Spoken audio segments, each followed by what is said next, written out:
Shalom, ഞാൻ Reena Francis, ജെറുസലേമിൽ നിന്നും. എൻ്റെ പ്രിയ സഹോദരങ്ങളെ, എല്ലാവരും സുഖമായിരിക്കുന്നു, സന്തോഷമായിരിക്കുന്നു എന്ന് ഞാൻ വിശ്വസിക്കുകയാണ്. ഇന്നത്തെ ദിവസം എന്ന് പറയുന്നത് എല്ലാ ദിവസവും പോലെ തന്നെയാണ് ഇന്നത്തെ ദിവസം എന്ന് പറയുന്നത് തന്നെ. പക്ഷെ കുറച്ചുകൂടി വ്യത്യസ്തമായിട്ട് ഇന്നത്തെ ദിവസത്തെ കാഴ്ചപ്പാടുകൾ കുറച്ചുകൂടി തീരുമാനത്തോടു കൂടി ഉറച്ചു മുന്നോട്ട് പോകുന്നു എന്ന് വേണം പറയുവാനായിട്ട്. ആരെന്ന് ചോദിച്ചു കഴിഞ്ഞാൽ ഇസ്രായേൽ ഭരണകൂടം എന്ന് വേണം പറയുവാനായിട്ട്. അതായത് ഇസ്രായേൽ രണ്ടും കൽപ്പിച്ച് മുന്നോട്ട് പോവുകയാണ്. ഇസ്രായേൽ ജനതയ്ക്ക് ഒരു സമാധാനത്തോടും ശാശ്വതവുമായുള്ള ജീവിതം മുന്നോട്ട് കൊണ്ടുപോകണമെന്നുണ്ടെങ്കിൽ ഈ തീവ്രവാദികൾ ഭൂമുഖത്ത് നിന്ന് മാറ്റപ്പെടണമെന്നുള്ളത് ഇസ്രായേൽ ഗവൺമെന്റ് ഉറച്ചു വിശ്വസിക്കുന്നു. ഇതിനകത്ത് വലിയൊരു ട്വിസ്റ്റ് എന്ന് പറയുന്നത്, പണ്ടൊക്കെ ആണെന്നുണ്ടെങ്കിൽ ഇസ്രായേലിന്റെ യുദ്ധം എന്ന് പറയുന്നത് അമേരിക്ക തീരുമാനിക്കുന്നത് പോലെയും ഐക്യരാഷ്ട്ര സംഘടന തീരുമാനിക്കുന്നത് പോലെയും അങ്ങനെ ലോകത്തിലെ രാജ്യങ്ങളെല്ലാം ഒരുമിച്ച് തീരുമാനിച്ച് എന്താണ് അവർ ഉദ്ദേശിക്കുന്നത് ആ തരത്തിലൊക്കെ ആയിരുന്നു സത്യം പറഞ്ഞാൽ യുദ്ധം പോയിക്കൊണ്ടേയിരുന്നത് തന്നെ. ഏത് തരത്തിലാണെങ്കിൽ പോലും ഇസ്രായേലിനെ നിയന്ത്രിച്ചു കൊണ്ടിരുന്നത് ഇതുപോലുള്ള ലോക രാജ്യങ്ങളൊക്കെ തന്നെയായിരുന്നു എന്നുള്ളത് മനസ്സിലാക്കിക്കൊള്ളുക. പക്ഷേ അതിൽ നിന്നെല്ലാം ഇന്ന് വ്യത്യസ്തമായിട്ട് അമേരിക്കയ്ക്ക് പോലും പിടിവിട്ടു എന്ന് വേണം പറയാൻ. ഐക്യരാഷ്ട്ര സംഘടന കിടന്ന് കാല് പിടിച്ചു നോക്കിയിട്ടും ഇസ്രായേലിനെ ഒന്നും ചെയ്യാൻ കഴിയാത്ത വിധത്തിലായിരിക്കുകയാണ് എന്ന് വേണം പറയുവാനായിട്ട്. കാരണം എന്തെന്ന് ചോദിച്ചു കഴിഞ്ഞാൽ, ഇസ്രായേൽ ഇത്തമാർ ബെൻഗ്വിർ എന്ന് പറയുന്ന ഒരു സെക്യൂരിറ്റി ഫോഴ്സിന്റെ ഒരു മിനിസ്റ്റർ ഉണ്ട്. അതുമാത്രമല്ല ബെറ്റ്സാലേൽ സ്മോട്രിച്ച് എന്ന് പറയുന്ന ഒരു ഫിനാൻഷ്യൽ മിനിസ്റ്ററും ഉണ്ട്. ഇവർ രണ്ടുപേരും വളരെ ശക്തമായിട്ട് തന്നെ അതായത് തീവ്ര വലതുപക്ഷ യഹൂദന്മാരെന്ന് വേണം പറയാനായിട്ട്. അതായത് യഹൂദ രാഷ്ട്രം സ്ഥാപിക്കണമെന്നും യഹൂദന്മാർക്ക് യഹൂദ രാഷ്ട്രത്തിൽ തന്നെ ജീവിക്കണമെന്നും പൂർണ്ണമായിട്ടും അതിനെക്കുറിച്ച് ബോധമുള്ളവരായിരുന്നു കൊണ്ട് ഇസ്രായേൽ ജനത്തിനു വേണ്ടി അതിന്റെ കാഴ്ചപ്പാടോടുകൂടി മുന്നോട്ട് പോകുന്നവരാണ് ഈ പറഞ്ഞ ഈ രണ്ടുപേരും, അതായത് ഇത്തമാർ ബെൻഗ്വിറും ബെറ്റ്സാലേൽ സ്മോട്രിച്ചും എന്ന് പറയുന്നത്. എന്റെ പ്രിയ സഹോദരങ്ങളെ, ഇവർ രണ്ടുപേരെയും ഈ അന്ത്യകാലം പഠിക്കുകയല്ലേ നിങ്ങൾ? ഈ അന്ത്യകാലഘട്ടത്തിൽ എന്തൊക്കെ സംഭവിക്കാൻ പോകുന്നു, ഈ അന്ത്യകാലഘട്ടത്തിൽ ചില കാര്യങ്ങളെല്ലാം ജാക്ക് ഡാനിയൽ ആദ്യം സ്വന്തം ഐഡിയയിൽ വന്നിട്ട് കമന്റ് ഇട്ടാൽ ഞാൻ മറുപടി തരാം. ഓക്കെ, അല്ലെങ്കിൽ ഞാൻ ബ്ലോക്ക് ചെയ്ത് കളയും. ആരാണെങ്കിലും സ്വന്തം ഐഡിയയിൽ വന്ന് എനിക്ക് കമന്റ് ഇട്ടാൽ ഞാൻ അതിനുള്ള മറുപടി തരും. എന്നെ എന്തെങ്കിലും പറഞ്ഞിട്ടാ കമന്റ് ഇടുന്നെങ്കിൽ, അല്ലാതെ ഫേക്ക് ഐഡിയയിലും ഒക്കെ വന്നിട്ട് നിങ്ങളുടെ ആള് കളിച്ചിട്ട് പോകാന്നൊക്കെ വിചാരിച്ചു കഴിഞ്ഞാൽ ഞാൻ മറുപടി ഒന്നും തരത്തില്ല. ഞാൻ ബ്ലോക്ക് ചെയ്ത് കളയും ചെയ്യും. മനസ്സിലായോ? അബ്ദുൾ റഷീദ്, നോൺസെൻസ്. തള്ളാഹുവിന്റെ പുസ്തകത്തിൽ എഴുതി വെച്ചിരിക്കുന്നതൊക്കെ വല്ല നോൺസെൻസും ഞാൻ പറഞ്ഞായിരുന്നോ? അബ്ദുൾ റഷീദേ, തള്ളാഹുവിന്റെ പുസ്തകത്തിനകത്ത് എഴുതി വെച്ചിരിക്കുന്ന കണക്കത്തുള്ള ഒരു നോൺസെൻസും ഞാൻ പറഞ്ഞിട്ടില്ല. ഞാൻ ഇവിടെ നടക്കുന്ന കാര്യങ്ങളാണ് പറയുന്നത്. തള്ളാഹുവിന്റെ പുസ്തകം തൂക്കി പിടിച്ചുകൊണ്ട് നടക്കുന്ന നീ ആ പുസ്തകത്തിനകത്തുള്ള നോൺസെൻസും വായിച്ച് അതെന്തോ മാനവരിൽ മഹോന്നതനായ കാമഭ്രാന്തൻ നിനക്ക് എഴുതി തന്ന് നിന്നെ സ്വർഗത്തിൽ 72 കൂറിയെടുത്ത് കൊണ്ടുപോകാനുള്ള നിധിയായിട്ട് നീ സംരക്ഷിച്ചു വെച്ചിട്ട് നീ അത് കയ്യിൽ പിടിച്ചിരിക്കുന്ന നീ വന്ന് എന്നോട് നോൺസെൻസ് പറയണമെന്നുണ്ടെങ്കിൽ നിന്റെ മണ്ടത്തരം വെറും മണ്ടത്തരം എന്ന് വേണം പറയാനായിട്ട്. അതുകൊണ്ട്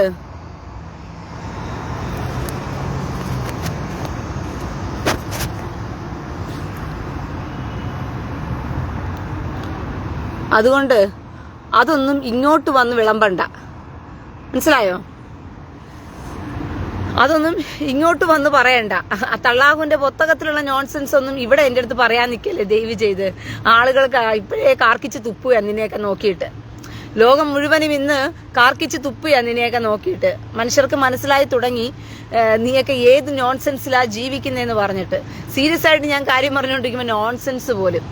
അവൻ ഫേക്ക് ഐ ഡി അല്ല, ഒറിജിനൽ ഐ ഡി വന്നതാണ് അവന് ഉത്തരം ഞാൻ കൊടുത്തത്. ഇല്ലെങ്കിൽ അവന് ഞാൻ കൊടുക്കത്തില്ലായിരുന്നു. അവൻ എന്തായാലും ഒരു ഒറിജിനൽ ഐ ഡിയിൽ വന്ന് പറഞ്ഞതല്ലേ, നല്ല കാര്യം. അതുകൊണ്ട് ആ നോൺസെൻസിനെയും തൂക്കിക്കൊണ്ടുപോയി ഇല്ല ക്ലോസറ്റിൽ കൊണ്ടിട്ടിട്ട് ഫ്ലഷ് ചെയ്ത് കളയാനുള്ള വല്ല വഴിയുണ്ടെങ്കിൽ പോയി നോക്കാദ്യം. മനസ്സിലായോ? എന്നിട്ട് വന്നിട്ട് സംസാരിക്കാം. അപ്പൊ നമുക്ക് അങ്ങോട്ടും ഇങ്ങോട്ട് സംസാരിച്ച് കാര്യങ്ങൾ ക്ലിയർ ചെയ്യാം. ഓക്കെ, അപ്പൊ ഞാൻ പറഞ്ഞു വന്നത്, ഈ ബെറ്റ്സാലേൽ സ്മോട്രിച്ചും അതുപോലെ തന്നെ ഇത്തമാർ ബെൻഗ്വിർ എന്ന് പറയുന്ന ഈ രണ്ടുപേരാണ് സത്യത്തിൽ ഇന്ന് വളരെ ശക്തമായി തന്നെ ലോക രാജ്യങ്ങളിലുള്ള നേതാക്കന്മാർ പറയുന്നതിനനുസരിച്ച് ചലിക്കാതെ എന്ത് ചെയ്യണം, ഇസ്രായേലിന് അതിൻ്റെതായ പവറോടുകൂടി നിന്ന് തന്നെ യുദ്ധത്തെ അഭിമുഖീകരിക്കണം എന്ന് പറഞ്ഞുകൊണ്ട് യുദ്ധത്തിൽ ശക്തമായിട്ട് മുന്നോട്ട് ആളുകളെ കൊണ്ടുപോകുന്നത് മുഴുവനും ഇവർ രണ്ടുപേരുമാണെന്നുള്ളത് മനസ്സിലാക്കിക്കൊള്ളുക. സത്യം പറഞ്ഞു കഴിഞ്ഞാൽ എനിക്ക് വളരെ അതിശയകരമായി തോന്നിയത് ദമാസ്കസ് ഗേറ്റിന്റെ ഇന്നത്തെ അവസ്ഥയെ കണ്ടിട്ടാണ്. ഡമാസ്കസ് ഗേറ്റിന്റെ ഇന്നത്തെ അവസ്ഥ എന്ന് പറയുന്നത് ഹമാസ് തീവ്രവാദികൾ തങ്ങളുടെ കോട്ടയെന്ന് വിശ്വസിക്കുകയും ഹമാസ് തീവ്രവാദികൾ ഏതു നേരം ഉലാത്തുകയൊക്കെ ചെയ്തുകൊണ്ടിരുന്ന് തങ്ങളുടെ മുഷ്ടിയും തങ്ങളുടെ ആരോഗ്യവും തങ്ങളുടെ ബലവും എല്ലാം പോലീസുകാരുടെ അടുത്തൊക്കെ തീർക്കാവുന്നൊക്കെ രീതിയിൽ കുപ്പിയെറിഞ്ഞും അതറിഞ്ഞും ഇതറിഞ്ഞും കൂട്ടം കൂടിയും ഒച്ചയും ബഹളവും എല്ലാം വെച്ചും അവർ ആക്രോശിതമായിട്ട് ഇങ്ങനെ നടക്കുന്ന ആ ഒരു സ്ഥലം ഇത്തമാർ ബെൻഗ്വീർ തന്റെ അധികാര പരിധിയിൽ കൊണ്ടുവന്നു എന്നുള്ളത് തന്നെ എനിക്കൊരു അതിശയകരമായി തോന്നിയൊരു കാര്യമാണ്. ഇന്ന് ഇസ്രായേലിലുള്ള Hamas Baby Thomas sound what happen sound കേൾക്കുന്നില്ലേ പ്രിയ സഹോദരങ്ങളെ?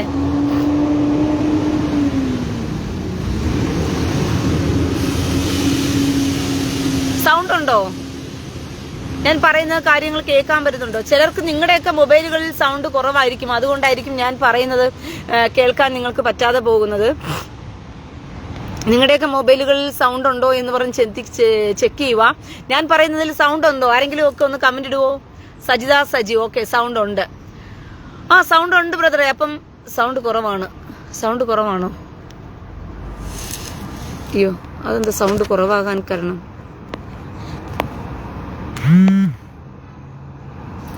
ഒരു മിനിറ്റ്.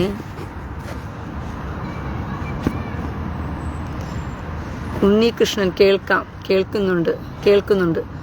കുറെ പേര് പറയുന്നുണ്ട് കേൾക്കുന്നുണ്ട് എന്ന് പറഞ്ഞിട്ട്. ഓക്കെ അപ്പൊ കേൾക്കുന്നുണ്ട്. വൈബ്രേറ്റിംഗ് ഉണ്ടോ സൗണ്ടിന്? ഒരു മിനിറ്റ്.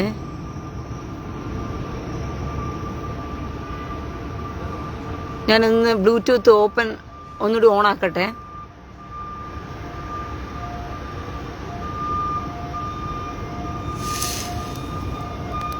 Okay, sound okay.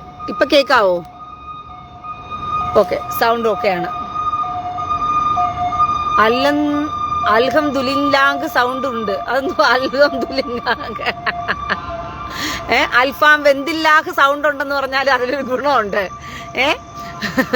അൽഫാം വെന്തില്ലാഹ് കൊള്ളാല്ലേ? നല്ല ഡയലോഗ് അല്ലേ? അൽഫാം വെന്തില്ലാഹ്. ഓക്കെ, എന്തായാലും പ്രിയ സഹോദരങ്ങളെ സൗണ്ട് അപ്പോൾ ഉണ്ടെന്നുള്ളത് ഉറപ്പാക്കിയ സ്ഥിതിക്ക് തീർച്ചയായിട്ടും ഇനി വിഷയത്തിലേക്ക് കടക്കാം. ഇപ്പോൾ യുദ്ധം എന്ന് പറയുന്നത് വളരെ ശക്തമായി മുന്നോട്ട് പോവുകയാണ്. കഴിഞ്ഞ ദിവസം ബെറ്റ്സാൽ സ്മോട്രിച്ച് എന്ന് പറയുന്ന ഇസ്രായേലിലെ ഫിനാൻസ് മിനിസ്റ്റർ IDF-നെ പോയി കാണുകയും അവരുമായി സംസാരിക്കുകയൊക്കെ ചെയ്തു. അവരുടെ ഇപ്പോഴത്തെ അവസ്ഥയെക്കുറിച്ചൊക്കെ മനസ്സിലാക്കി വിലയിരുത്തിയിട്ട് അദ്ദേഹം അത് ട്വിറ്റർ ചെയ്യുവാനിടയായി തീർന്നു. അദ്ദേഹം പറഞ്ഞത് ഇപ്രകാരമാണ്: IDF-നെ ഞാൻ കയറി സംസാരിക്കുകയും കാണുകയൊക്കെ ചെയ്തപ്പോൾ IDF പൂർവാധികം ശക്തിയോടുകൂടി തന്നെയാണ് യുദ്ധത്തെ മുന്നോട്ട് കണ്ടുകൊണ്ടിരിക്കുന്നത്. ഒരു കാരണവശാലും ഞങ്ങൾ പിന്നോട്ടില്ല എന്ന് തന്നെയാണ് IDF ഇപ്പോൾ പറഞ്ഞുകൊണ്ടിരിക്കുന്നത് തന്നെ. കാരണം എന്ന് ചോദിച്ചു കഴിഞ്ഞാൽ IDF യുദ്ധത്തെ കാണുന്നതെന്ന് വെച്ച് കഴിഞ്ഞാൽ ഒരു ടാസ്ക്, ഒരു അഡ്വഞ്ചർ ആയിട്ടാണ് അവർ ഇപ്പോൾ ഈ യുദ്ധത്തെ കണ്ടുകൊണ്ടിരിക്കുന്നത്. ഞാൻ പറഞ്ഞത് നിങ്ങൾക്ക് മനസ്സിലായോ? എന്താണ് അഡ്വഞ്ചർ എന്ന് പറയുന്നത്? അതായത് നമ്മൾ ചില സാധനങ്ങൾ ചില സ്ഥലത്ത് ഒളിച്ചു വെച്ചിരിക്കും. അതെല്ലാം കണ്ടുപിടിച്ച് അഡ്വഞ്ചറായിട്ട് പോയിട്ട് അതെടുക്കുക, അതിനെ കൈകടത്തുക, പിന്നെ മല കയറുക, ഇങ്ങനെയൊക്കെ പറയുന്ന ഒരുപാട് അഡ്വഞ്ചർ ഉണ്ട്. സത്യം പറഞ്ഞാൽ ഇപ്പോൾ ഇസ്രായേലിനെ സംബന്ധിച്ചിടത്തോളം ഗാസ എന്ന് പറയുന്ന ഒരു അഡ്വഞ്ചർ പ്ലേസ് ആയിട്ട് മാറിയിരിക്കുകയാണ് ഇസ്രായേലിന്റെ IDF എന്ന് പറയുന്നത്. കാരണം അവർ പല തുരങ്കങ്ങൾ കണ്ടെത്തുന്നു. ആ തുരങ്കങ്ങളിനകത്തുകൂടി കടന്നുപോയിട്ട് അവിടെ ഇരിക്കുന്ന RPG-യും അവന്മാർ ശേഖരിച്ചു വെച്ചിരിക്കുന്ന സകല ശേഖരണങ്ങളെയും കണ്ടെത്തുകയാണ്. കഴിഞ്ഞ ദിവസം IDF ദശലക്ഷക്കണക്ക് ഷെക്കേലുകൾ കണ്ടെത്തി എന്നുള്ളതാണ് വാസ്തവമായ കാര്യം. അതായത് ദശലക്ഷക്കണക്ക് ഷെക്കേലുകൾ കണ്ടെത്തി എന്ന് പറയുമ്പോൾ കളിച്ച കാര്യമല്ല. ഈ ഹമാസ് തീവ്രവാദികൾ ഇതിനു വേണ്ടിയിട്ട് ആയുധം വാങ്ങുന്നതിന് വേണ്ടിയിട്ട് മറ്റു ആവശ്യങ്ങൾക്കും വേണ്ടിയൊക്കെ സൂക്ഷിച്ചു വെച്ചിരുന്ന ഷെക്കേലുകൾ പോലും എടുക്കാൻ കഴിയാത്തവണ്ണം കണ്ടം വഴിയവന്മാർ ഓടിയിരിക്കുന്നു എന്നുള്ളത് മനസ്സിലാക്കിക്കൊള്ളണം. അതായത് പണം പോലും ഇട്ടുകളഞ്ഞിട്ട് ഓടി ഒളിക്കേണ്ട അവസ്ഥയിലേക്ക് മാറി. സാധാരണ ഈ എത്ര ഓടി ഒളിക്കാൻ ശ്രമിക്കുന്നവനാണെങ്കിലും പണം കണ്ടാൽ പണം പോക്കറ്റിനകത്ത് എങ്ങനെയെങ്കിലും ബാഗിനകത്ത് കയ്യിൽ പിടിച്ചിട്ടാണെങ്കിലും കൊണ്ട് ഓടും.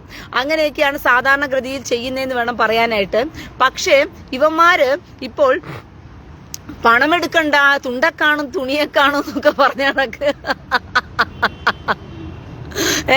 തുണ്ടക്കാണും തുണിയെക്കാണും, എങ്ങനെയെങ്കിലും എനിക്ക് രക്ഷപ്പെട്ടാൽ മതി എന്ന് പറഞ്ഞിട്ട് എല്ലാം കൂടി ഇട്ട് കളഞ്ഞിട്ട്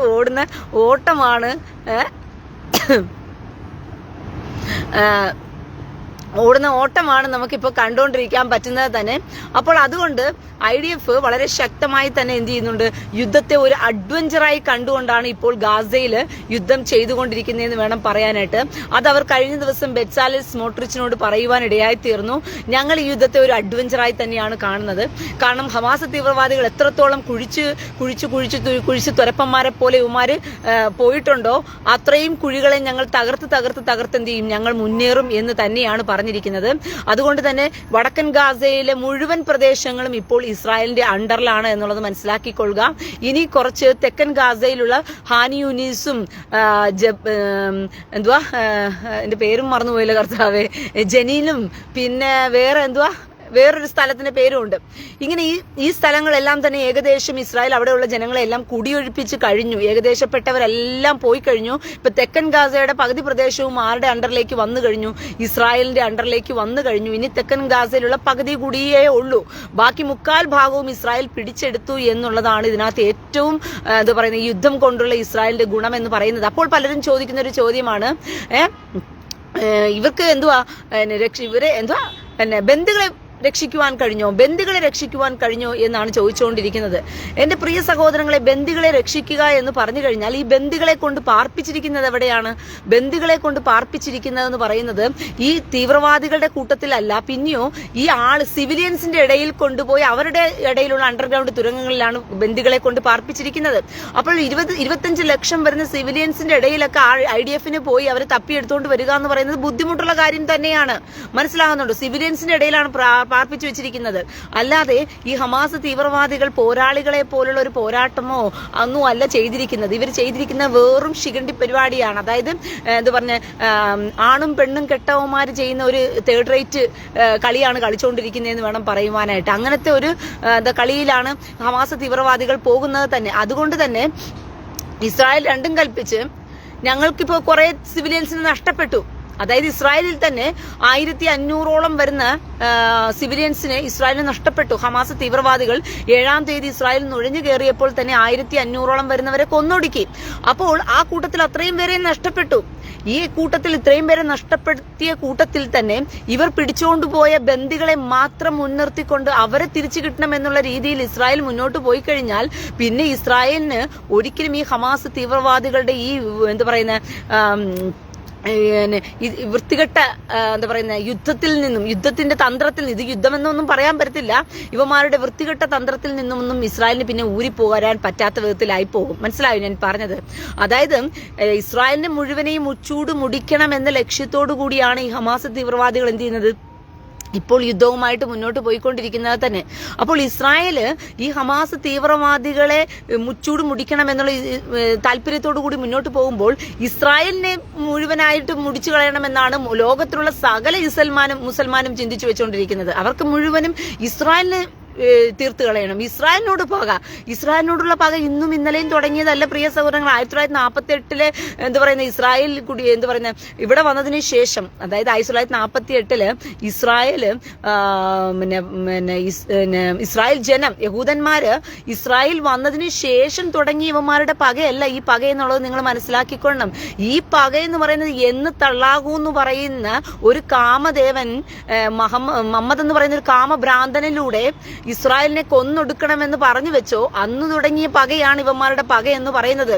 ഇതിന് ഇസ്രായേലിന് 1948 ഇസ്രായേൽ വന്നതുമായിട്ട് യാതൊരു ബന്ധവുമില്ല ഇവന്മാരുടെ പകയ്ക്ക് എന്നുള്ളത് മനസ്സിലാക്കിക്കൊള്ളുക.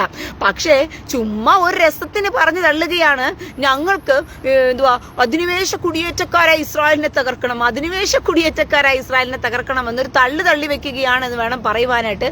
സത്യത്തിൽ ഇതല്ല ഇവരുടെ ലക്ഷ്യം എന്നുള്ളത് മനസ്സിലാക്കിക്കൊള്ളുക പ്രിയ സഹോദരങ്ങളെ. ഇവരുടെ ലക്ഷ്യം എന്ന് പറയുന്നത് പൂർണ്ണമായി പൂർണ്ണമായും ഇസ്രായേലിനെ എന്ത് ചെയ്യുക, തകർത്ത് കളയുക, ഇസ്രായേലിനെ മുച്ചൂട് മുടിക്കുക, തള്ളാഹുവിന്റെ കാലിഫേറ്റ് ഉണ്ടാക്കിയെടുക്കുക എന്നുള്ളത് തന്നെയാണ് ഇവരുടെ ലക്ഷ്യം. അത് തന്നെയാണ് ഏതൊരു മുസൽമാന്റെയും ലക്ഷ്യം എന്നുള്ളത് മനസ്സിലാക്കിക്കൊള്ളുക. കുറച്ചുപേര് എന്ത് പറയുന്ന ഇസ്ലാം മതം ഫോളോ ചെയ്യാത്ത ആളുകളൊക്കെ ഇസ്ലാം മതത്തിന്റെ പേരിൽ ജീവിക്കുന്നവരൊക്കെ ഉണ്ടാകും. ഞാന് ഇന്ന് സത്യത്തിൽ ജെറുസലേമില് എന്താ പറയാ ഡ്യൂട്ടിക്ക് വരുന്നതിന് തൊട്ട് മുമ്പായിട്ട് ഞാനൊരു ഫലാഫൽ വാങ്ങിച്ചു കഴിക്കാൻ വേണ്ടിയിട്ട്. അപ്പോൾ ഞാനൊരു ഫലാഫൽ കഴിക്കാൻ വേണ്ടി വാങ്ങിച്ചിട്ട് ഞാനത് കഴിച്ചുകൊണ്ടിരിക്കുക, ഒരു സ്ഥലത്ത് മാറിയിരുന്ന് ഇങ്ങനെ കഴിച്ചുകൊണ്ടിരിക്കാം. അപ്പോൾ നല്ല മിടുമിടിക്കായൊരു ഹൂറിയെ ഞാൻ കണ്ടു. ഒരു മിടുമിടിക്കായ ഹൂറി എന്ന് വെച്ചാൽ തട്ടമിട്ട ഒരു ഹൂറി പെങ്കൊച്ചിനെ ഞാൻ കണ്ടു. ഈ തട്ടമിട്ട ഹൂറി പെങ്കൊച്ച് ഇസ്രായേലിനെ സംബന്ധിച്ചിടത്തോളം ഇസ്രായേലിന് ഇറാനെ പോലെയൊന്നും അല്ല കേട്ടോ ഇസ്രായേൽ എന്ന് പറയുന്നത്. ഇസ്രായേലും ഇറാനും സൗദിയും എന്താ പറയുന്ന സൗദി അറേബ്യയും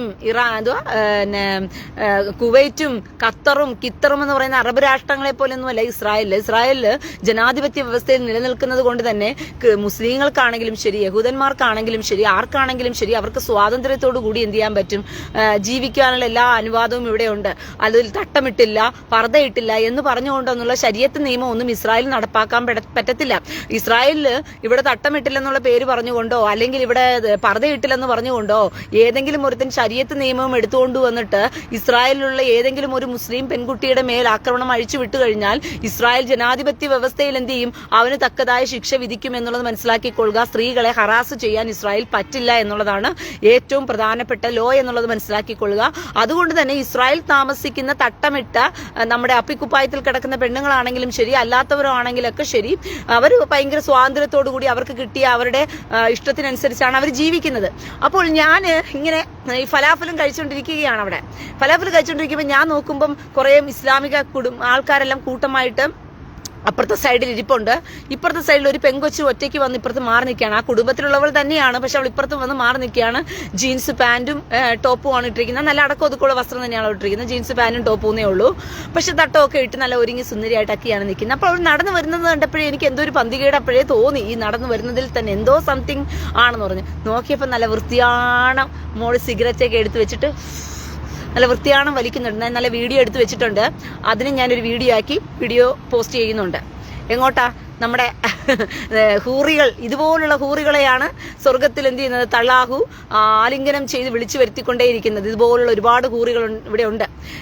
നമുക്കെല്ലാം ഹറാമാണ് ഹറാമാണ് ഹറാമാണെന്ന് പഠിപ്പിച്ചു കഴിഞ്ഞാലും നാട്ടുകാരെ നശിപ്പിക്കുവാനും ഒളിച്ചും പാത്തുവാണെങ്കിൽ ആ ഹറാമെല്ലാം നമുക്ക് ഹലാലായി മാറുന്ന കാഴ്ചകളാണ് നമുക്ക് കണ്ടുകൊണ്ടിരിക്കുന്നത് പ്രിയ സഹോദരങ്ങളെ. അങ്ങനെ ആ തട്ടമിട്ട ഹൂറി അവിടെ നിന്ന് നല്ല വൃത്തിയാണം വലിച്ചു കയറ്റുന്നുണ്ട് സിഗരറ്റ്. അപ്പോൾ ഇതൊക്കെ ഇവരെ സംബന്ധിച്ചിടത്തോളം അയ്യോ ഇസ്ലാമിന് ഇതൊക്കെ ഹറാമാണ്, ഇസ്ലാമിന് ഹറാമാണ് എന്നാണ് ഇവർ പറയുന്നത്. പക്ഷേ ഇവിടെ ആർക്കും അത് ഹറാമല്ല. എത്രയെത്ര ഷോപ്പുകളിലാണ് ഇവിടുത്തെ പലസ്തീനികൾ എന്ന് പറയുന്ന ഇവർ സ്നേഹിച്ച് വഴിപ്പെടുന്ന ഈ പലസ്തീനികളുടെ ഷോപ്പുകളിനകത്ത് ഷട്ടർ ഇട്ട് വെച്ചിട്ട് സിഗരറ്റ് കച്ചവടവും വെള്ളക്കച്ചവടവും നടത്തുന്നതെന്ന് വേണം പറയാനായിട്ട്. ഞാൻ കഴിഞ്ഞ ദിവസം ഒരു ഞാനൊരു ലൈവില് വന്നിട്ട് ഇവന്മാരുടെ കോഴി അമ്മ എന്ന് പറഞ്ഞിട്ട് ഒരു ലൈവ്, 2 കോഴിയെ ഇങ്ങനെ എടുത്തു വെച്ചിട്ട് അതിന്റെ മുമ്പിൽ ചന്ദനത്തിരിയൊക്കെ കത്തിച്ചു വെച്ചിട്ട് മദേഴ്സ് ഡേ എന്ന് പറഞ്ഞുകൊണ്ട് ഒരു കോഴിക്കടയുടെ മുമ്പിനകത്ത് കോഴിയെ കൊണ്ട് ഇവന്മാർ വെച്ചിട്ട് അതിന് പൂക്കളും എല്ലാം കൊടുത്ത് കാതിൽ കമ്മലൊക്കെ ഇടിയിപ്പിച്ച് മദറിനെ പോലെ കോഴി അമ്മ എന്ന് പറഞ്ഞിട്ട് ഇവന്മാർ വെച്ചിരിക്കുന്ന ഒരു കാഴ്ചയെ കുറിച്ച് ഞാൻ വെച്ചിരുന്നപ്പോഴത്തേക്കും കൂട്ടമായിട്ട് വെട്ടുക്കിളി കൂട്ടമായിട്ട് എന്റെ പേജിൽ കയറി അടി മറ്റേ മോളെ, മറിച്ച മോളെ, ആ മോളെ, ഈ മോളെ, ഏത് മോളെ എന്നൊക്കെ പറഞ്ഞിട്ട്, അതായത് സ്വന്തം വീട്ടിലെ അമ്മയും പെങ്ങളെയും സഹോദരി എല്ലാം വിളിക്കുന്ന വിളികളെല്ലാം അങ്ങ് വിളിക്കുക മാറിയും തിരിഞ്ഞു. കാരണം ഇവന്മാർക്കെല്ലാം ഹലാലാണല്ലോ. എങ്ങനെ വേണമെങ്കിലും തെറി വിളിക്കാം പെണ്ണുങ്ങളെ, എങ്ങനെ വേണമെങ്കിലും പെണ്ണുങ്ങളെ ഭോഗിക്കാം, അമ്മയെ ഭോഗിക്കാം, മകളെ ഭോഗിക്കാം, ഭാര്യയെ ഭോഗിക്കാം, ഭാര്യ ആർക്ക് വേണമെങ്കിലും മുലകുടി സഹോദരനായി കൊടുത്തു വേണമെങ്കിലും ഭോഗിക്കാം, എന്ത് വേണമെങ്കിലും ഇവർക്ക് ചെയ്യാമല്ലോ. അതായത് നാട്ടിൽ നടക്കുന്ന സകല ആഭാസമായ കാര്യങ്ങളെയും ഹലാലാക്കി കൊടുത്തിരിക്കുന്ന ഒരു തള്ളാഹു എന്ന് പറയുന്ന ഒരു കാമദേവനായ ഒരു ദൈവം. പോരാത്തതിന് അതിനൊത്ത പ്രവാചകൻ. ആഹാ, എന്നാ കോമ്പിനേഷൻ കണ്ടോ! അതായത് ബിരിയാണിയുടെ കൂടെ അച്ചാർ കൂട്ടി തിന്നുന്ന കോമ്പിനേഷൻ പോലെയാണ് കാമഭ്രാന്തനായ തള്ളാഹു എന്ന് പറയുന്ന ദൈവവും അതിനൊത്ത കാമഭ്രാന്തനായ മുഹമ്മദ് എന്ന് പറയുന്ന പ്രവാചകനും എന്ന് പറയുന്നത്. ഇവർ രണ്ടുപേരും നല്ല കോമ്പിനേഷനാണ്. രണ്ടുപേരും ഒറ്റയ്ക്ക് കട്ടയ്ക്ക് നിന്ന സപ്പോർട്ട് അടിക്കുന്നത് എന്ന് വേണം പറയുവാനായിട്ട്. അപ്പോൾ അങ്ങനെ അവന്മാരുടെ എല്ലാവിധ ദേഷ്യവും നമ്മന്റെ മതക്കാരെ പറഞ്ഞു കഴിഞ്ഞാൽ ഇവന്മാർ വെറുതെ വിടുത്ത. അന്നൊക്കെ ഞാൻ എന്ത് ചെയ്യത്തില്ലായിരുന്നു, മൈൻഡേ ചെയ്യത്തില്ലായിരുന്നു. ഇവന്മാർ എന്തെങ്കിലും പറഞ്ഞിട്ട് പോയാൽ പോട്ടെ എന്ന് വിചാരിച്ചിട്ട് ഞാൻ വിടുമായിരുന്നു. കാരണം ഇവന്മാര് എന്റെ ലൈവില് ഞാൻ നിൽക്കുന്ന സമയത്തല്ല ഈ സംസാരിച്ചുകൊണ്ടിരിക്കുന്നത്. ലൈവ് കഴിഞ്ഞിട്ടാണ് ഇവന്മാർ കയറി വന്ന് എന്ത് ചെയ്യുന്നത്, കമന്റ് ബോക്സിനകത്ത് തെറി അഭിഷേകം വന്നത്. കാരണം എന്നെ കണ്ട പേടി തന്നെയാണ് ഇവർക്ക് അന്ന് തൊട്ട് ഇന്ന് വരെ. ലൈവിൽ വന്ന് എന്റെ അടുത്ത് നേരിട്ട് സംസാരിച്ച് മുട്ടിക്കൊണ്ട് പോകാൻ ഭയങ്കര പേടിയായതുകൊണ്ട് തന്നെ ഞാൻ ഇല്ലാത്ത നേരം എന്റെ ലൈവ് ഇട്ട് കഴിഞ്ഞിട്ട് ഞാൻ പോയി കഴിഞ്ഞാൽ പിന്നെ ഞാൻ പിന്നെ ലൈവ് കയറി നോക്കത്തില്ല. എന്നെ എവൻ തെറി വിളിച്ചാലും ഏതവൾ തെറി വിളിച്ചാലും ഒന്നും ഞാൻ മൈൻഡ് ചെയ്യാൻ പോകത്തില്ല എന്നുള്ളത് എന്റെ ഒരു സ്വഭാവമാണ്. ലൈവ് സമയത്ത് മാത്രം എന്റെ ലൈവിൽ കണ്ണിന് മുമ്പിൽ ഞാൻ കണ്ടു കഴിഞ്ഞാൽ ഞാൻ പ്രതികരിക്കും. അല്ലാതെ ലൈവ് ഇട്ടതിന് ശേഷം നിങ്ങൾ അവിടെ കിടന്ന് പട്ടി സൂര്യനെ നോക്കി കുരച്ച ആർക്ക് ചെയ്തം എന്ന് പറയുന്നത് പോലെ ഞാൻ മൈൻഡ് ചെയ്യാതെ പോകുന്ന ഒരു സാധനമാണ്. അപ്പോൾ ഞാൻ ഇത് പറഞ്ഞു വന്നതിന്റെ സാരാംശം എന്ന് പറഞ്ഞു കഴിഞ്ഞാൽ, ഇസ്രായേൽ മക്കളെ മുച്ചൂട് മുടിക്കുവാൻ വേണ്ടിയിട്ട്, അതായത് ഇസ്രായേലിനെ പൂർണ്ണമായും തീർത്തു കളയണം, ഇസ്രായേലിനെ നശിപ്പിച്ചു കളയണം എന്ന് മാത്രമല്ല ഇവരുടെ ലക്ഷ്യം എന്ന് പറയുന്നത്. ഇസ്രായേലിനോടൊപ്പം ക്രിസ്ത്യാനികളെയും ഒന്നൊടുക്കം തീർത്തു കളയണം എന്നുള്ളത് തന്നെയാണ് ഇവരുടെ ലക്ഷ്യം. അല്ലാതെ ഈ ക്രിസ്ത്യാനികളൊന്നും വെറുതെ വിട്ട് അയ്യോ സൗഹൃദത്തിന്റെ പേരിൽ അണച്ചു മാറോടൊന്നും ഈ വർഗജാതികൾ ചേർത്ത് വെക്കില്ല. അത് ചേർത്ത് വെക്കാൻ ഈ തള്ളാഹു എന്ന് പറയുന്ന പുസ്തകം അനുവദിക്കത്തുമില്ല എന്നുള്ളത് മനസ്സിലാക്കിക്കൊള്ളുക. ഈ തള്ളാഹുവിന്റെ തൂറാൻ എന്ന് പറയുന്ന പുസ്തകം അതിനൊന്നും അനുവദിക്കത്തില്ല. ഇവരെ അങ്ങനെ പഠിപ്പിച്ച് ഇവരുടെ തലച്ചോറുകളിലാക്കി വെച്ചിരിക്കുന്നത് കൊണ്ട് തന്നെ ഈ പുസ്തകം നിരോധിക്കപ്പെട്ടു കഴിഞ്ഞാൽ ഒരുപക്ഷെ ഈ വർഗങ്ങളെല്ലാം എന്ത് ചെയ്തേനെ, ഒരുപക്ഷെ രക്ഷപ്പെട്ടു വരാൻ സാധ്യതയുണ്ട്. ഈ പുസ്തകം നിരോധിക്കാത്തിടത്തോളം കാലം ഈ വർഗങ്ങളൊന്നും രക്ഷപ്പെടില്ല എന്നുള്ളത് മനസ്സിലാക്കിക്കൊള്ളുക. അപ്പോൾ ഇസ്രായേലും അതിശക്തവുമായിട്ട് തന്നെ യുദ്ധവുമായി മുന്നോട്ട് പോകുകയാണ്. ഇസ്രായേലിന്റെ IDF പറഞ്ഞുകൊണ്ടിരിക്കുന്നത് ഞങ്ങളൊരു അഡ്വഞ്ചറായി കണ്ടുകൊണ്ട് തന്നെയാണ് യുദ്ധത്തെ കാണുന്നത്. അതുകൊണ്ട് ഞങ്ങൾ യുദ്ധം ശക്തമായ നിലയിൽ തന്നെ നമ്മൾ മുന്നോട്ട് കൊണ്ടുപോകും. അവസാനത്തെ എന്താ പറയുക, ഹമാസ് തീവ്രവാദിയെ വരെ മുച്ചൂട് മുടിക്കുന്നവരേക്കും യുദ്ധം ഇങ്ങനെ പോയിക്കൊണ്ടിരിക്കും. ഏകദേശം ഈ യുദ്ധം ഇവരുടെ കണക്കനുസരിച്ചാണെങ്കിൽ 1 വർഷം 1.5 വർഷം വരെ നീണ്ടുപോകാൻ സാധ്യതയുണ്ട് എന്നുള്ളത് മനസ്സിലാക്കിക്കൊള്ളണം. ആ സമയം കൊണ്ട് കുറേശ്ശെ പലസ്തീനികളിലായിരിക്കുന്നവരെല്ലാം തന്നെ എന്ത് ചെയ്യും, അഭയാർത്ഥികളായിട്ട് പല സ്ഥലങ്ങളിൽ പോകുകയോ എടുക്കുകയോ എന്ത് വേണമെങ്കിലും ആയിട്ട് പോവും. അഭയാർത്ഥികളായിട്ടുള്ളവരൊക്കെ പല സ്ഥലങ്ങളിൽ എന്ത് ചെയ്യും, ചിലപ്പോൾ പോകാൻ സാധ്യതയുണ്ട്. ഇപ്പോൾ ആകെയുള്ള പ്രശ്നം എന്ന് പറയുന്നത് ഒറ്റ വഴിയേ ഉള്ളൂ ഇവർക്ക് രക്ഷപ്പെട്ടു പോകാനുള്ള വഴി. അത് ഈജിപ്തിലൂടെയുള്ള മാർഗമാണ്. പക്ഷെ ഈജിപ്ത് എന്ത് ചെയ്യത്തില്ല, അവർക്ക് ബോർഡർ തുറന്നു കൊടുക്കുന്നില്ല. ഈജിപ്തിനറിയാം ഈ തീവ്രവാദികൾ അതിനകത്തോട്ട് കയറ്റിയാൽ ഈജിപ്തിന്റെ അവസ്ഥ അയോഗതിയായി മാറും, പരഗതിയായി മാറുമെന്നുള്ളത് ഈജിപ്തിന് മനസ്സിലായതുകൊണ്ട് ഈജിപ്ത് എന്ത് ചെയ്യുന്നില്ല, അവറ്റങ്ങളെ അങ്ങോട്ട് എടുക്കാൻ ഈജിപ്തും തയ്യാറല്ല എന്നുള്ളത് മനസ്സിലാക്കിക്കൊള്ളുക പ്രിയ സഹോദരങ്ങളെ. അങ്ങനെ യുദ്ധം അതിന്റെ രീതിക്ക് ശക്തമായി തന്നെ മുന്നോട്ട് പോയിക്കൊണ്ടിരിക്കുകയാണ്. അതുകൊണ്ടാണ് ഞാൻ കൂടെ യുദ്ധത്തിന്റെ അപ്ഡേഷനൊന്നും ഞാൻ തരാത്തത്. കാരണം യുദ്ധം എന്നും പോലെ പോയിക്കൊണ്ടിരിക്കുന്നു. പുതുതായിട്ട് എന്തെങ്കിലും കിട്ടണമെന്നുണ്ടെങ്കിൽ പുതുതായിട്ട് എന്ത് ചെയ്യണം, എന്തെങ്കിലുമൊക്കെ സംഭവിക്കണം. അങ്ങനെയൊന്നും സംഭവിച്ചിട്ടില്ല. എല്ലാ ദിവസവും നടക്കുന്നത് പോലെ എല്ലാ ദിവസവും ഇസ്രായേൽ തുരങ്കങ്ങളിൽ കയറുന്നു. തുരങ്കങ്ങളിൽ നിന്നുള്ള ഹമാസ് തീവ്രവാദികളെ കുറെ എണ്ണത്തെ എന്ത് ചെയ്യുന്നു, അറസ്റ്റ് ചെയ്യുന്നു. കുറെ എണ്ണങ്ങൾ കൊന്നെടുക്കപ്പെടുന്നു. പിന്നെ കുറെ എണ്ണങ്ങൾ സറണ്ടർ ആകുന്നു. പിന്നെ ഇസ്രായേൽ അവിടെയുള്ള അവരുടെ ഗണ്ണും അവരുടെ തോക്കും അതുപോലെ അവരുടെ വെടിക്കോപ്പുകളും യുദ്ധക്കോപ്പുകളെല്ലാം പിടിച്ചെടുക്കുന്നു. അങ്ങനെ ഇന്നലെ തന്നെ ഒരു RPG കേന്ദ്രം പിടിച്ചെടുത്തു. RPG എന്ന് പറയുന്നത് എന്താണെന്ന് നിങ്ങൾക്ക് അറിയാമല്ലോ. ഞാൻ ഇന്നത്തെ ലൈവിൽ തന്നെ അത് ഇട്ടിട്ടുണ്ട്.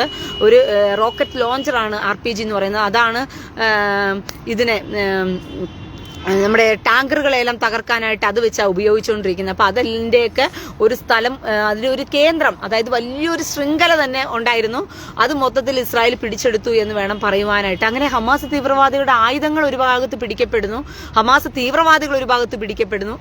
ഒരു ഭാഗത്ത് ഹമാസ് തീവ്രവാദികൾ സറണ്ടർ ആകുന്നു. കാരണം അവർക്കും മനസ്സിലായി യുദ്ധമൊന്നും ഈ കാലത്ത് അവസാനിക്കാൻ പോകുന്നില്ല എന്ന് അവർക്കും പിടികിട്ടി എന്ന് വേണം പറയുവാനായിട്ട്. പോരാത്തതിന് ഖത്തർ പല രീതിയിലും നോക്കി, ചർച്ചകളൊക്കെ നടത്തി നോക്കി. പക്ഷെ ഖത്തറിന് കാര്യം പിടികിട്ടി. ഇസ്രായേൽ ഒരു നിലയ്ക്കൊന്നും ഇപ്പോൾ യുദ്ധം അവസാനിപ്പിക്കാൻ ഇസ്രായേലിന് താല്പര്യമില്ല എന്നുള്ളത് ഖത്തറിന് പിടികിട്ടിയപ്പം ഖത്തർ എന്ത് ചെയ്തു, ഇപ്പം മൗനം പാലിച്ചിരിക്കുകയാണെന്ന് വേണം പറയുവാനായിട്ട്.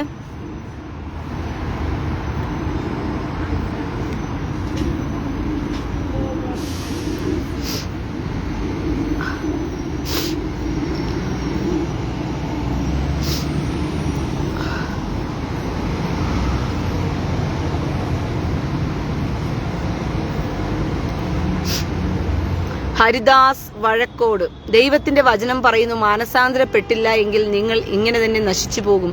ദൈവത്തിന്റെ ഇഷ്ടം മാനസാന്തരമാണ്. പാപം ഏറ്റുപറയുക, ഞാൻ പാപിയാണ് സമ്മതിക്കുക. അതാണ് സർവശക്തനായ ദൈവത്തിന്റെ മക്കൾ ചെയ്യേണ്ടത്. എന്റെ പ്രിയ സഹോദര, ദൈവം മനുഷ്യർക്ക് സമയം കൊടുത്തിട്ടുണ്ട്. കൊടുക്കേണ്ട സമയമെല്ലാം ആവശ്യത്തിലേറെ കർത്താവ് കൊടുത്തു കഴിഞ്ഞു ഈ ജനത്തിന്. ഇപ്പോൾ കർത്താവ് പറഞ്ഞിരിക്കുന്ന ഒരു കാര്യം, വിശുദ്ധൻ തന്നെത്താൻ വിശുദ്ധീകരിക്കട്ടെ, അഴുക്കാടുന്നവൻ ഇനിയും അഴുക്കാടട്ടെ എന്ന് പറഞ്ഞിരിക്കുന്നത്. നീ അഴുക്കി കിടന്ന് വിരളാനാണോ പന്നിയെപ്പോലെ നിനക്കിഷ്ടം?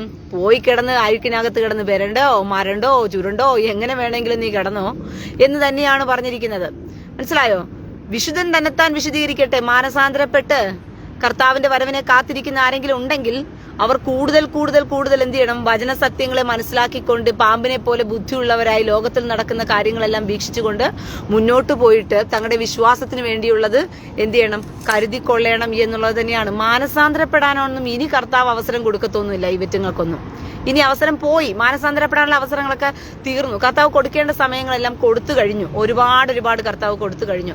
കർത്താവ് പറഞ്ഞു, സത്യത്തെ കൈക്കൊള്ളാതെ അനീതിയിൽ രസിക്കുന്ന ഏവർക്കും ശിക്ഷാവിധി വരേണ്ടതിന് ദൈവം ഫോഷ്ക്ക് വിശ്വസിക്കുമാർ ഒരു വ്യാപാര ശക്തി അയച്ചു കൊടുക്കുന്നു എന്ന് പറഞ്ഞ് കർത്താവ് തന്നെ പറഞ്ഞിട്ടുണ്ട്.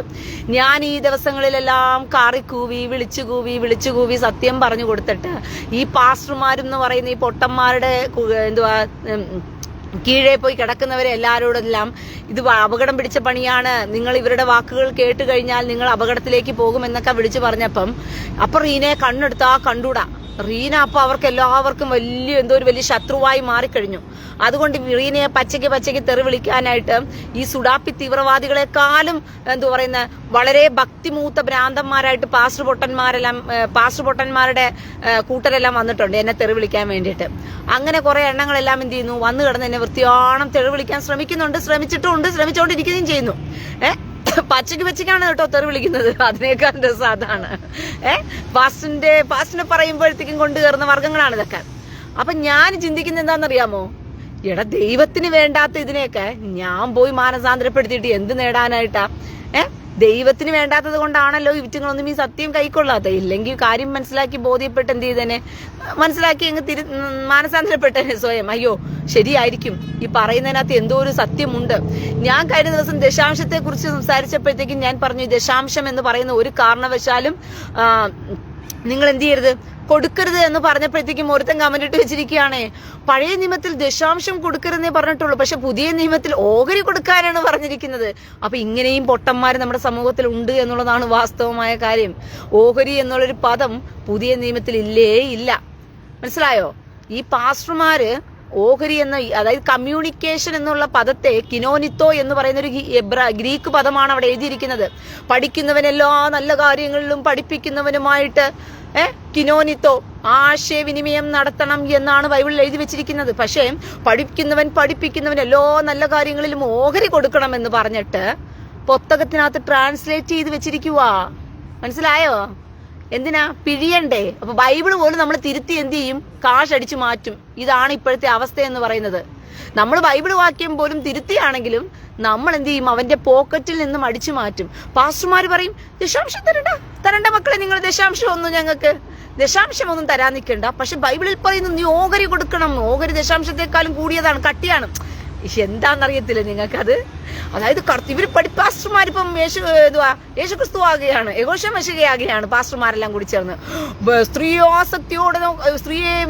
വ്യഭിചാരം ചെയ്യരുതെന്ന് കൽപ്പിച്ചിരിക്കുന്നുവല്ലോ. ഞാനോ നിങ്ങളോട് പറയുന്നു, സ്ത്രീയാസക്തിയോടെ നോക്കുന്നവനെല്ലാം വ്യഭിചാരം ചെയ്യുന്നു. കൊല്ലരുതെന്ന് കൽപ്പിച്ചിരിക്കുന്നു. ഞാനോ നിങ്ങളോട് പറയുന്നു, സഹോദരനോട് കോപിക്കുന്നവനെല്ലാം കൊലപാതകം ചെയ്യുന്നു എന്ന് പറയുന്ന കണക്ക് ദശാംശം നിങ്ങൾ കൊടുത്തില്ല എന്നുണ്ടെങ്കിൽ പുതിയ നിയമം അനുസരിച്ച് നീ എല്ലാം ഓഹരി കൊടുക്കണം. ദശാംശം ആകുമ്പോൾ 10 കൊടുത്താൽ മതി. പുതിയ നിയമം അനുസരിച്ച് ഓഹരി ആകുമ്പോൾ നിന്റെ വീട്ടിൽ 5 മക്കളുണ്ടെങ്കിൽ 5 മക്കൾക്ക് ഓഹരി വെച്ചിട്ട് ആ 6ാമത്തെ ഒരു ഓഹരിയായിട്ട് നീ തരണം. ദേവദാസൻ എങ്ങനെയുണ്ട്? കടിപ്പിച്ച് വെച്ചിരിക്കല്ലേ പുതിയ നിയമത്തിൽ? അയ്യടാ ചക്കട കുഞ്ഞുങ്ങള്. അയ്യോ ഇവന്റെയൊക്കെ മണ്ടയ്ക്ക് കോട്ട് വെച്ച് കൊടുക്കാൻ തോന്നും വൃത്തികെട്ട ജന്മങ്ങൾക്ക്. ഒന്ന് ആലോചിച്ച് നോക്കിയ പ്രിയ സഹോദരങ്ങളെ, അവിടെ എഴുതിയിരിക്കുന്നത് പഠിപ്പിക്കുന്നവനുമായി ഗലാത്യർ ലേഖനം 6-ാം അധ്യായം 6-ാം വാക്യം. പഠിപ്പിക്കുന്നവനുമായി എല്ലാ നല്ല കാര്യങ്ങളിലും ആശയവിനിമയം നടത്തണം. മനസ്സിലായോ? ഇപ്പൊ ഞാനും നിങ്ങളും തമ്മിൽ സംസാരിച്ചുകൊണ്ട് ഞാൻ ഓരോ കാര്യങ്ങൾ നിങ്ങളെ പഠിപ്പിച്ചുകൊണ്ടിരിക്കുക. അപ്പോൾ ഇങ്ങനെ കാര്യങ്ങൾ പഠിപ്പിച്ചുകൊണ്ടിരിക്കുമ്പം ദൈവവചനത്തിൽ മാത്രം മുഴുകി കിടക്കാതെ ലോകത്തിൽ പല നല്ല കാര്യങ്ങളും നടക്കുന്നുണ്ട്. അതിനെക്കുറിച്ചൊക്കെ ഒരു ആശയവിനിമയം നടത്തിക്കൊണ്ടിരിക്കണം. ഒരു സ്നേഹ സംവാദം ഉണ്ടായിരിക്കണം. ഒരു സ്നേഹബന്ധം നിലനിർത്തണം. ഇതാണ് പറഞ്ഞിരിക്കുന്നതിന്റെ പൊരുള് ദൈവവചനത്തിൽ. പക്ഷേ നമുക്ക് കാശ് കിട്ടാൻ വല്ല വചനവും ഉണ്ടോ എന്ന് തപ്പി നോക്കിയപ്പം കാശ് കിട്ടാനുള്ള വചനമില്ല. അപ്പൊ പിന്നെ നമ്മൾ എന്ത് ചെയ്യും? നമ്മുടെ ഇഷ്ടത്തിന് വചനം എങ്കിൽ എന്ത് ചെയ്യും? അച്ചടിച്ചിറക്കും. നമ്മൾ ട്രാൻസ്ലേഷനെ തിരുത്തിയാണെങ്കിലും നമുക്ക് പുട്ടടിക്കാനുള്ള എന്ത് ചെയ്യും? ഒപ്പിച്ചെടുക്കും എന്നുള്ള രീതിയിൽ പഠിക്കുന്നവൻ പഠിപ്പിക്കുന്നവന്റെ നിന്ന് എന്ത് ചെയ്യണം? ഓഹരി, എല്ലാ നല്ല കാര്യങ്ങളിലും ഓഹരി കൊടുക്കണമെന്ന് പറഞ്ഞ് ആക്കി വെച്ചിരിക്കുക. അങ്ങനെ ഓഹരി അടിച്ചു മാറ്റാൻ വേണ്ടി നടക്കുക ഇന്ന് പാസ്റ്റർമാര്. ഈ പൊട്ടന്മാര് പറഞ്ഞു കൊടുത്ത ഇതേ വാക്ക് കേട്ടിട്ട് ഇതെന്താണെന്ന് പോലും സത്യം മനസ്സിലാക്കാതെ കുറെ മന്ദബുദ്ധികൾ എനിക്ക് വേണ്ടി കമന്റ് ഇട്ടിരിക്കുകയാണ് വന്നിട്ട്. പുതിയ നിയമത്തിൽ ഓഹരിയല്ലേ പ്രിയ സഹോദരി കൊടുക്കാൻ പറഞ്ഞിരിക്കുന്നതെന്ന് പറഞ്ഞിട്ട് ഇവറ്റങ്ങളെല്ലാം തിരുത്താൻ പോയാൽ നടക്കുന്ന കാര്യമെല്ലാം ആണോ? പക്ഷെ ഞാനിങ്ങനെ പറഞ്ഞുകൊണ്ടേയിരിക്കും കേട്ടോ. ഇത് തിരുത്തുന്നതിന് വേണ്ടിയിട്ടാണോ അല്ലയോ എന്നുള്ളത് അവനവൻ നന്നായ അവനവന് ഉപകാരപ്പെടും. പക്ഷെ ഞാൻ പറഞ്ഞുകൊണ്ടിരിക്കും. എന്തുകൊണ്ടാണെന്നറിയാമോ? എന്നോട് കർത്താവ് ചോദിക്കരുത്, മകളെ നിനക്ക് ഞാൻ ഒരു അവസരം തന്നായിരുന്നല്ലോ, ഫേസ്ബുക്ക് എന്ന് പറയുന്ന ഒരു ലൈവ് ടെലികാസ്റ്റ് നിനക്ക് തന്നായിരുന്നല്ലോ, നിനക്ക് നാട്ടിൽ ഇങ്ങനെ വലിയ കാട്ട സ്റ്റേജ് ഒന്നും കെട്ടി നിനക്ക് എന്ത് ചെയ്യണ്ട? ആൾക്കാരെ വിളിച്ചുകൂട്ടി ഘോഷിക്കണ്ട. ഓടി വരുവിൻ അത്ഭുത രോഗസൗഖ്യവും വിടുതലും രോഗശാന്തി ശുശ്രൂഷയും എന്നൊന്നും പറഞ്ഞൊന്നും ആളെ കൂട്ടി നിനക്ക് എന്ത് ചെയ്യണ്ട? അതിന്റെ ആവശ്യമൊന്നും വരുന്നില്ല. നീ ജസ്റ്റ് ഫേസ്ബുക്കിൽ വന്നൊന്ന് ലൈവ് ഇട്ടാൽ തന്നെ കേൾക്കാൻ ഒരു 1000 പേരെങ്കിലും ഉണ്ടെങ്കിൽ അത് തന്നെ ധാരാളമാണ്. ഈ 1000 പേരോടെങ്കിലും എന്ത് ചെയ്യണം? പോയി നിന്ന് സത്യം പറഞ്ഞു കൊടുക്കാൻ നീ എന്ത് ചെയ്യണം? അവസരം ഒരുക്കണ്ടായിരുന്നോ എന്ന് കർത്താവിനോട് ചോദിക്കും. കാരണം യെഹെസ്കേൽ പ്രവചനം 3-ാം അധ്യായം 18-ാം വാക്യത്തിൽ പറഞ്ഞിരിക്കുന്നു, ദുഷ്ടൻ തന്റെ അകൃത്യത്തിൽ മരിക്കുമെന്ന് നീ ദുഷ്ടനോട് ചെന്ന് പറയാതിരുന്നു കഴിഞ്ഞാൽ ദുഷ്ടൻ തന്റെ അകൃത്യത്തിൽ മരിക്കും, പക്ഷെ അവന്റെ രക്തമോ ഞാൻ നിന്നോട് ചോദിക്കും. ഇത് റീനയോട് മാത്രമല്ല കേട്ടോ. CK ഡിസൂസ, സെലീൻ കുരിശിങ്കൽ, പിന്നെ ആരൊക്കെയുണ്ട് ലൈവില്? മേരി ജോണ്, മഹേഷ് കുമാർ, ശ്രീകുട്ടൻ, രഞ്ജിത്തൻ കരിമ്പിൻ വിളയിൽ, ലിജി മനോജ്, സന്തോഷ് തോമസ്, ജോയ് KP, ജിൻസൻ പാറിക്കാട്. അങ്ങനെ ഇപ്പൊ എന്റെ ലൈവ് കണ്ടുകൊണ്ടിരിക്കുന്നവർ മാത്രമല്ല, ഇത്യാദി ആളുകളോടും ദൈവവചനം കയ്യിൽ പിടിച്ചവനോടെല്ലാം ദൈവം ചോദിക്കുന്ന ഒരു ചോദ്യമാണ്. ദുഷ്ടൻ തന്റെ അകൃത്യത്തിൽ മരിക്കുമെന്ന് നീ അവനോട് പറയാതിരുന്നു കഴിഞ്ഞാൽ ദുഷ്ടൻ തന്റെ അകൃത്യത്തിൽ മരിക്കും, അവന്റെ രക്തമോ ഞാൻ നിന്നോട് ചോദിക്കും. ദുഷ്ടൻ തന്റെ അകൃത്യത്തിൽ മരിക്കുമെന്ന് നീ അവനോട് ചെന്ന് പറയുകയും അവന്റെ അകൃത്യം വിട്ട് മാനസാന്തരപ്പെടാതിരുന്നു കഴിഞ്ഞാൽ അവന്റെ അകൃത്യത്തിൽ മരിക്കും. പക്ഷെ നീ നിന്റെ രക്തത്തെ, നീ നിന്റെ ജീവനെ സംരക്ഷിച്ചു കൊള്ളുമെന്ന് കർത്താവ് പറഞ്ഞിട്ടുണ്ട്. അപ്പൊ എനിക്ക് ഇത് പറയുന്നതുകൊണ്ടുള്ള ഗുണം എന്ന് പറയുന്നത്, നിങ്ങൾ മാനസാന്തരപ്പെട്ടാൽ നിങ്ങൾക്ക് ഗുണം. പക്ഷെ എന്റെ ഗുണം നിങ്ങൾ മാനസാന്തരപ്പെടുന്നതിനേക്കാൾ നല്ലത് എന്റെ രക്തത്തെ ഞാൻ എന്ത് ചെയ്യണം? ദൈവസന്നിധിയിൽ പകരം ചോദിക്കാൻ അനുവദിക്കാത്തവണ്ണം കാത്തു സൂക്ഷിക്കണം. അതിനാണ് ഞാൻ ഈ കാര്യങ്ങൾ മൊത്തവും പറഞ്ഞുകൊണ്ടിരിക്കുന്നത് പ്രിയ സഹോദരങ്ങളെ. അല്ലാതെ നിങ്ങൾ മാനസാന്തരപ്പെടുന്നവരാണെങ്കിൽ മാനസാന്തരപ്പെട്ടാൽ അവർക്ക് ഗുണം, ആരാണെങ്കിലും. മനസ്സിലായോ? മാനസാന്തരപ്പെട്ടാൽ അവർക്ക് ഗുണം. അതുകൊണ്ട് എനിക്കൊന്നും കിട്ടാൻ പോണില്ല. ചിലപ്പോ ദൈവം വല്ല പ്രതിഫലം വല്ല സ്വർഗത്തിൽ വല്ലം തരുമായിരിക്കും, അതും ഓക്കെ, രണ്ടാമത്തെ ഓപ്ഷൻ. പക്ഷെ ഒന്നാമത്തെ ഓപ്ഷൻ എന്ന് പറയുന്നത് എന്നോട് വന്ന് കാര്യം കർത്താവ് ചോദിക്കത്തില്ല, നിനക്കൊരു അവസരം കിട്ടിയിട്ട്. അതുകൊണ്ടാണ് ഞാൻ പറയുന്നത്, നിങ്ങൾ ഈ കാര്യം എന്ത് ചെയ്യണം? നിങ്ങളെ കൊണ്ട് പറയാൻ പറ്റിയില്ലെങ്കിൽ പോലും പറയുന്ന കാര്യങ്ങളെ ഒന്ന് ഷെയർ ചെയ്ത് നിങ്ങളുടെ ഫേസ്ബുക്ക് അതിനായിട്ട് ഉപയോഗിക്കുകയെങ്കിലും ചെയ്യണം. കാരണം നിങ്ങൾക്ക് പറയാൻ തന്നെ ചാൻസ് കിട്ടാറില്ല, നിങ്ങൾക്ക് ചിലപ്പോൾ അതിനുള്ള അവസരങ്ങൾ കിട്ടാറില്ല, പറഞ്ഞാൽ പോലും ആരും കേൾക്കാറില്ല. പക്ഷെ നിങ്ങൾക്ക് തന്നൊരു അവസരം എന്ന് പറയുന്നത് അതൊന്ന് അടുത്തവരിലേക്ക് എത്തിക്കാനുള്ള ഒരു ശ്രമം നിങ്ങൾ ജസ്റ്റ് ഒന്ന് നടത്തിയാൽ മാത്രം മതി. കർത്താവ് എനിക്ക് പറ്റത്തില്ല കർത്താവ്, എങ്കിലും റീന ചേച്ചി ചെയ്ത പോസ്റ്റ് ഞാൻ മറ്റുള്ളവരിലേക്ക് എത്തിക്കാനൊരു ശ്രമമെങ്കിലും നടത്തി, ഒരാളെങ്കിലും കയറി കാണാൻ വേണ്ടിയുള്ളൊരു ശ്രമമെങ്കിലും നടത്തിയെന്നെങ്കിലും നിങ്ങൾക്ക് പറഞ്ഞ് ആശ്വസിക്കാം. അല്ലാത്ത പക്ഷം എന്ത് ചെയ്യാനാ? അല്ലാത്ത പക്ഷം അപ്പോൾ അതുകൊണ്ട് ഞാൻ ഇങ്ങനെ പറഞ്ഞുകൊണ്ടേയിരിക്കും. എന്നെ 10 തെറി വിളിച്ചാലും ശരി, തെറി വിളിച്ചില്ലേലും ശരി, എന്തായിരുന്നാലും ഞാൻ പറഞ്ഞുകൊണ്ടേയിരിക്കും പ്രിയ സഹോദരങ്ങളെ. കാരണം ഇത് അന്ത്യകാലഘട്ടമാണ്. കൂട്ടമരണങ്ങൾ സംഭവിക്കാൻ പോകുകയാണ്. ഞാനൊരു വീഡിയോ ലൈവ് ചെയ്യണമെന്ന് ആഗ്രഹിച്ചിരിക്കുക, കൂട്ടമരണങ്ങൾ സംഭവിക്കാൻ പോകുന്നു എന്നതിനെ കുറിച്ച്. ഇത് ഡീപോപ്പുലേഷന്റെ ഭാഗമായിട്ട് ഈ ക്ലൈമറ്റ് ചേഞ്ച് എന്ന് പറയുന്ന ഒരു സംഭവമുണ്ട്. ഈ ക്ലൈമറ്റ് ചേഞ്ചിലൂടെ കൂട്ടം മരണങ്ങൾ സംഭവിക്കാൻ പോകുകയാണ്. ക്ലൈമറ്റ് ചേഞ്ച് കൂടെ ഒരു വിഷയമായിക്കൊണ്ടിരിക്കുകയാണ്. ഇവർക്ക് എല്ലാവർക്കും ക്ലൈമറ്റ് ചേഞ്ച് എന്ന് പറയുന്നത് തന്നെ ഇപ്പോഴത്തെ അജണ്ടയുടെ ഒരു ഭാഗമാണ്. എന്റെ പ്രിയ സഹോദരങ്ങളെ, ഇത് അവസാന കാലഘട്ടമാണ്. ഇത് മാർക്ക് ഓഫ് ദ ബീസ്റ്റിന്റെ കാലഘട്ടത്തിലേക്ക് ലോകം പോയിക്കൊണ്ടിരിക്കുകയാണ്. അതുകൊണ്ട് തന്നെ ഉണർന്ന് ജാഗരിക്കുക, ബുദ്ധിയെ കൂർമ്മിപ്പിക്കുക, ഷബാത്തിനെ ഫോളോ ചെയ്യുക. നിങ്ങൾ ഷബാത്ത് വളരെ ഇമ്പോർട്ടന്റ് ആണ് എന്നുള്ളത് മനസ്സിലാക്കിക്കൊള്ളുക. നിങ്ങൾ ഷബത്തിനെ ഫോളോ ചെയ്തേ പറ്റൂ. ഇത് അടയാളമാണ്, ദൈവത്തിന്റെ അടയാളമാണ്. ഷബത്ത് ആചരിക്കാത്തവൻ ഒരിക്കലും അന്ത്യകാലത്ത് പിടിച്ചു നിൽക്കാൻ പറ്റില്ല, അവൻ നിത്യരാജ്യത്തിലേക്ക് പ്രവേശിക്കാനും പറ്റില്ല എന്നുള്ളത് മനസ്സിലാക്കിക്കൊള്ളുക. മിസ്രൈമിൽ നിന്നും ഇസ്രായേൽ മക്കളെ പുറപ്പെട്ടു പോകുന്ന സമയത്ത് കർത്താവ് ഇസ്രായേൽ മക്കളോട് പറഞ്ഞ കാര്യം, കട്ടളപ്പടിമേലും കുറമ്പടികളിന്മേലും നിങ്ങൾ എന്ത് ചെയ്യണം? രക്തം പുരട്ടണം. കുഞ്ഞാടിന്റെ സംഹാരകൻ അതിലെ കൂടി കടന്നു പോകുന്ന സമയത്ത് കട്ടളപ്പടിമേലും കുറുമ്പടിമേലും രക്തം നോക്കിയിട്ട് സംഹാരകൻ എന്ത് ചെയ്യും? അതിലെ കൂടി എന്ത് ചെയ്യും? ആ രക്തമുള്ള ഭവനങ്ങളെ കടന്ന് സംഹാരകൻ പോകുകയും രക്തമില്ലാത്ത ഭവനങ്ങളിൽ കയറി സംഹാരകൻ കടിഞ്ഞൂണിനെ അത്രയും കൊന്നുകളയുകയും ചെയ്യുമെന്ന് പറഞ്ഞതുപോലെ ഇസ്രായേൽ മക്കൾ ആദ്യമേ ചെയ്ത കാര്യം തന്നെ അവർ എന്ത് ചെയ്യുകയാണ്? കട്ടളപ്പടിമേലും കുറുമ്പടിമേലും രക്തം പുരട്ടുകയാണ് ചെയ്തത്. അതുകൊണ്ട് എന്ത് സംഭവിച്ചു എന്ന് ചോദിച്ചു കഴിഞ്ഞാൽ, സംഹാരകൻ എന്ത് ചെയ്തു? അതിലെ കൂടി കടന്നുപോയി. സംഹാരകൻ അതിലെ കൂടി കടന്നു പോകുന്ന സമയത്ത് ഈ രക്തം കണ്ട ഭവനങ്ങളെല്ലാം സംഹാരകൻ ഒഴിഞ്ഞു മാറിക്കൊണ്ടാണ് പോയത്. രക്തമില്ലാത്ത ഭവനങ്ങളിലെല്ലാം ആദ്യജാതന്മാർ കൊല്ലപ്പെട്ടു എന്നുള്ളത് മനസ്സിലാക്കിക്കൊള്ളുക. അപ്പോൾ ഒരു അടയാളം അവിടെ ദൈവം അവിടെ കൊടുത്തു ഇസ്രായേൽ മക്കൾക്ക്. സംഹാരകൻ പോകുന്നതിന് മുമ്പേ എല്ലാവരും ഒരു അടയാളം ഇട്ടിരിക്കണം എന്ന് പറഞ്ഞിരുന്നു. ഇതുപോലെ യെഹെസ്കേൽ പ്രവചനം 20-ാം അധ്യായം 20-ാം വാക്യത്തിൽ കർത്താവ് പറയുകയാണ്, ഞാൻ എന്റെ ശബത്തിനെ ഞാൻ നിങ്ങൾക്ക് അടയാളമായി തന്നിരിക്കുന്നു.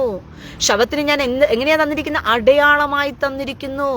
ഞാൻ നിങ്ങളുടെ ദൈവമെന്ന് നിങ്ങൾ അറിയേണ്ടതിന് അത് നിങ്ങൾക്ക് അടയാളമായിരിക്കട്ടെ എന്നാണ് പറഞ്ഞിരിക്കുന്നത്. അപ്പൊ ശബത്തിനെ നിങ്ങൾക്ക് അടയാളമാക്കി തന്നിരിക്കുന്നത് കൊണ്ട് ശബത്ത് ആചരിക്കാൻ എല്ലാവരും കടപ്പെട്ടവരാണ്. പക്ഷേ പിശാച് ചെയ്ത ഒരു തന്ത്രം എന്ന് പറയുന്നത് 1860കളിലാണ് ഈ പെന്തക്കോസ് സഭ രൂപീകരിക്കപ്പെട്ടത്. ഫോക്സ് എന്ന് പറയുന്ന അയാളുടെ പേരെന്തുവാ? ഈ കുറച്ചു മുമ്പ് വരെ വായിക്കാതെ കിടന്ന പേരാ.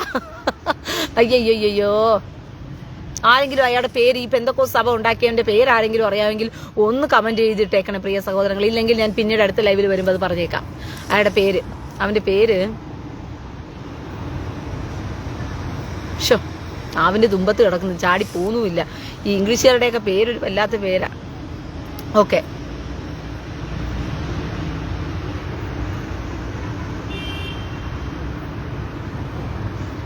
ദീപാലിജു, അച്ഛന്മാരുൾപ്പെടെ ഉള്ളവരോട് ഇക്കാര്യങ്ങൾ ഞാൻ പറയുന്നതിനാൽ പലർക്കും പിണക്കാണ്. അതൊന്നും കാര്യമാക്കണ്ട ദീപാലിജു. സത്യം വിളിച്ചു പറഞ്ഞാലും അവരിൽ നിന്നും കേൾക്കുന്നത് നിന്ദകളും പരിഹാസങ്ങളും ദൂഷികളും ഒക്കെ കേട്ടിട്ടുണ്ടെങ്കിൽ അത് കാര്യമാക്കാൻ പോണ്ട. കേൾക്കാൻ ചെവിയുള്ളവൻ കേൾക്കട്ടെ എന്ന് മാത്രം എന്ത് ചെയ്യണം? പറഞ്ഞ് അവസാനിപ്പിക്കണം. മനസ്സിലായോ? അതിൽ കൂടുതലൊന്നും. ചാർലസ് ഫോക്സ് പെർഹാം, ദീപാലിജു, ഗോഡ് ബ്ലെസ് യു മൊത്തേ. ചാർലസ് ഫോക്സ് പെർഹാം അയാളാണ്. അപ്പോൾ ഈ ചാർലസ് ഫോക്സ് പെർഹാം ആണ് എന്ത് ചെയ്തത്? ഈ പെന്തക്കോസ് സഭ കൊണ്ടുവന്നത്. അല്ലാതെ ഈ പെന്തക്കോസ് സഭ നിങ്ങൾ വിചാരിക്കുന്നത് പോലെ ആദിമ സഭയിലെ അപ്പോസ്തലന്മാരിൽ നിന്നും ഇങ്ങനെ രൂപപ്പെട്ട് കാലാകാലങ്ങളിലേക്ക് ഇങ്ങനെ മറികടന്ന് കണ്ടം മറിഞ്ഞ് വന്നതൊന്നുമല്ല ഈ പെന്തക്കോസ് സഭ. മനസ്സിലായോ? ഈ പെന്തക്കോസ് സഭ വന്നത് ഈ ഫോക്സ് ചാൾസ് എന്ന് പറയുന്ന പെർഹാം എന്ന് പറയുന്ന മനുഷ്യൻ കൊണ്ടുവന്നതാണ് ഈ സഭ രൂപീകരിച്ചത്. ഓരോരുത്തരും ഓരോ സഭ, പ്രൊട്ടസ്റ്റന്റ് സഭ ആരോപിച്ച് മാർട്ടിൻ ലൂതർ രൂപീകരിച്ചതുപോലെ ഈ പെന്തക്കോസ് സഭയും ഉണ്ടാക്കിയതാരാണ്? ഈ ചാർലസ് എന്ന് പറയുന്ന പെർഹാം എന്ന് പറയുന്ന മനുഷ്യനാണ് ഉണ്ടാക്കിയത്. അപ്പോൾ അദ്ദേഹത്തിന്റെ തത്വത്തിനനുസരിച്ച് അദ്ദേഹം രൂപം കൊടുക്കുകയും അദ്ദേഹം പരിശുദ്ധാത്മാവ് ഉണ്ടെന്ന് വിശ്വസിച്ചുകൊണ്ട് അന്യഭാഷയെ ഒരു രീതിയിൽ അദ്ദേഹം ഇങ്ങനെയാണ് അന്യഭാഷ ലഭിക്കുന്നതെന്നുള്ള രീതിയിൽ അദ്ദേഹം ഒരു പഠിപ്പിക്കലുകൾ നടത്തുകയും അദ്ദേഹം എന്ത് ചെയ്തു? കത്തോലിക്ക സഭയിൽ നിന്ന് വിട്ടുനിന്ന മനുഷ്യനാണെങ്കിലും എന്ത് ചെയ്തു? കത്തോലിക്ക സഭയുടെ കുറെ കാര്യങ്ങൾ അതിനകത്ത് കടമെടുത്തതിന്റെ ഭാഗമായിട്ടാണ് അദ്ദേഹം എന്ത് ചെയ്തത്? ഈ ത്രിയേക ദൈവം എല്ലാം ഇതിനകത്ത് ആഡ് ചെയ്ത് കൊണ്ടുവന്നെന്നുള്ളത് മനസ്സിലാക്കിക്കൊള്ളുക. അല്ലാതെ ഈ പത്രോസിന്റെയും പൗലോസിന്റെയും ഇവരുടെയൊക്കെ പൂർവന്മാരുടെ എല്ലാം പിന്തലമുറക്കാരാണ് ബന്ധക്കോസുകാരെന്ന് വിചാരിക്കുന്ന ഏതെങ്കിലും പൊട്ടന്മാർ എന്നെ കേൾക്കുന്നുണ്ടെങ്കിൽ, അയ്യോ പൊട്ടന്മാരെ, മാർട്ടിൻ ലൂതർ പ്രൊട്ടസ്റ്റന്റ് സഭ രൂപീകരിച്ചതുപോലെ തന്നെയാണ് ആര്?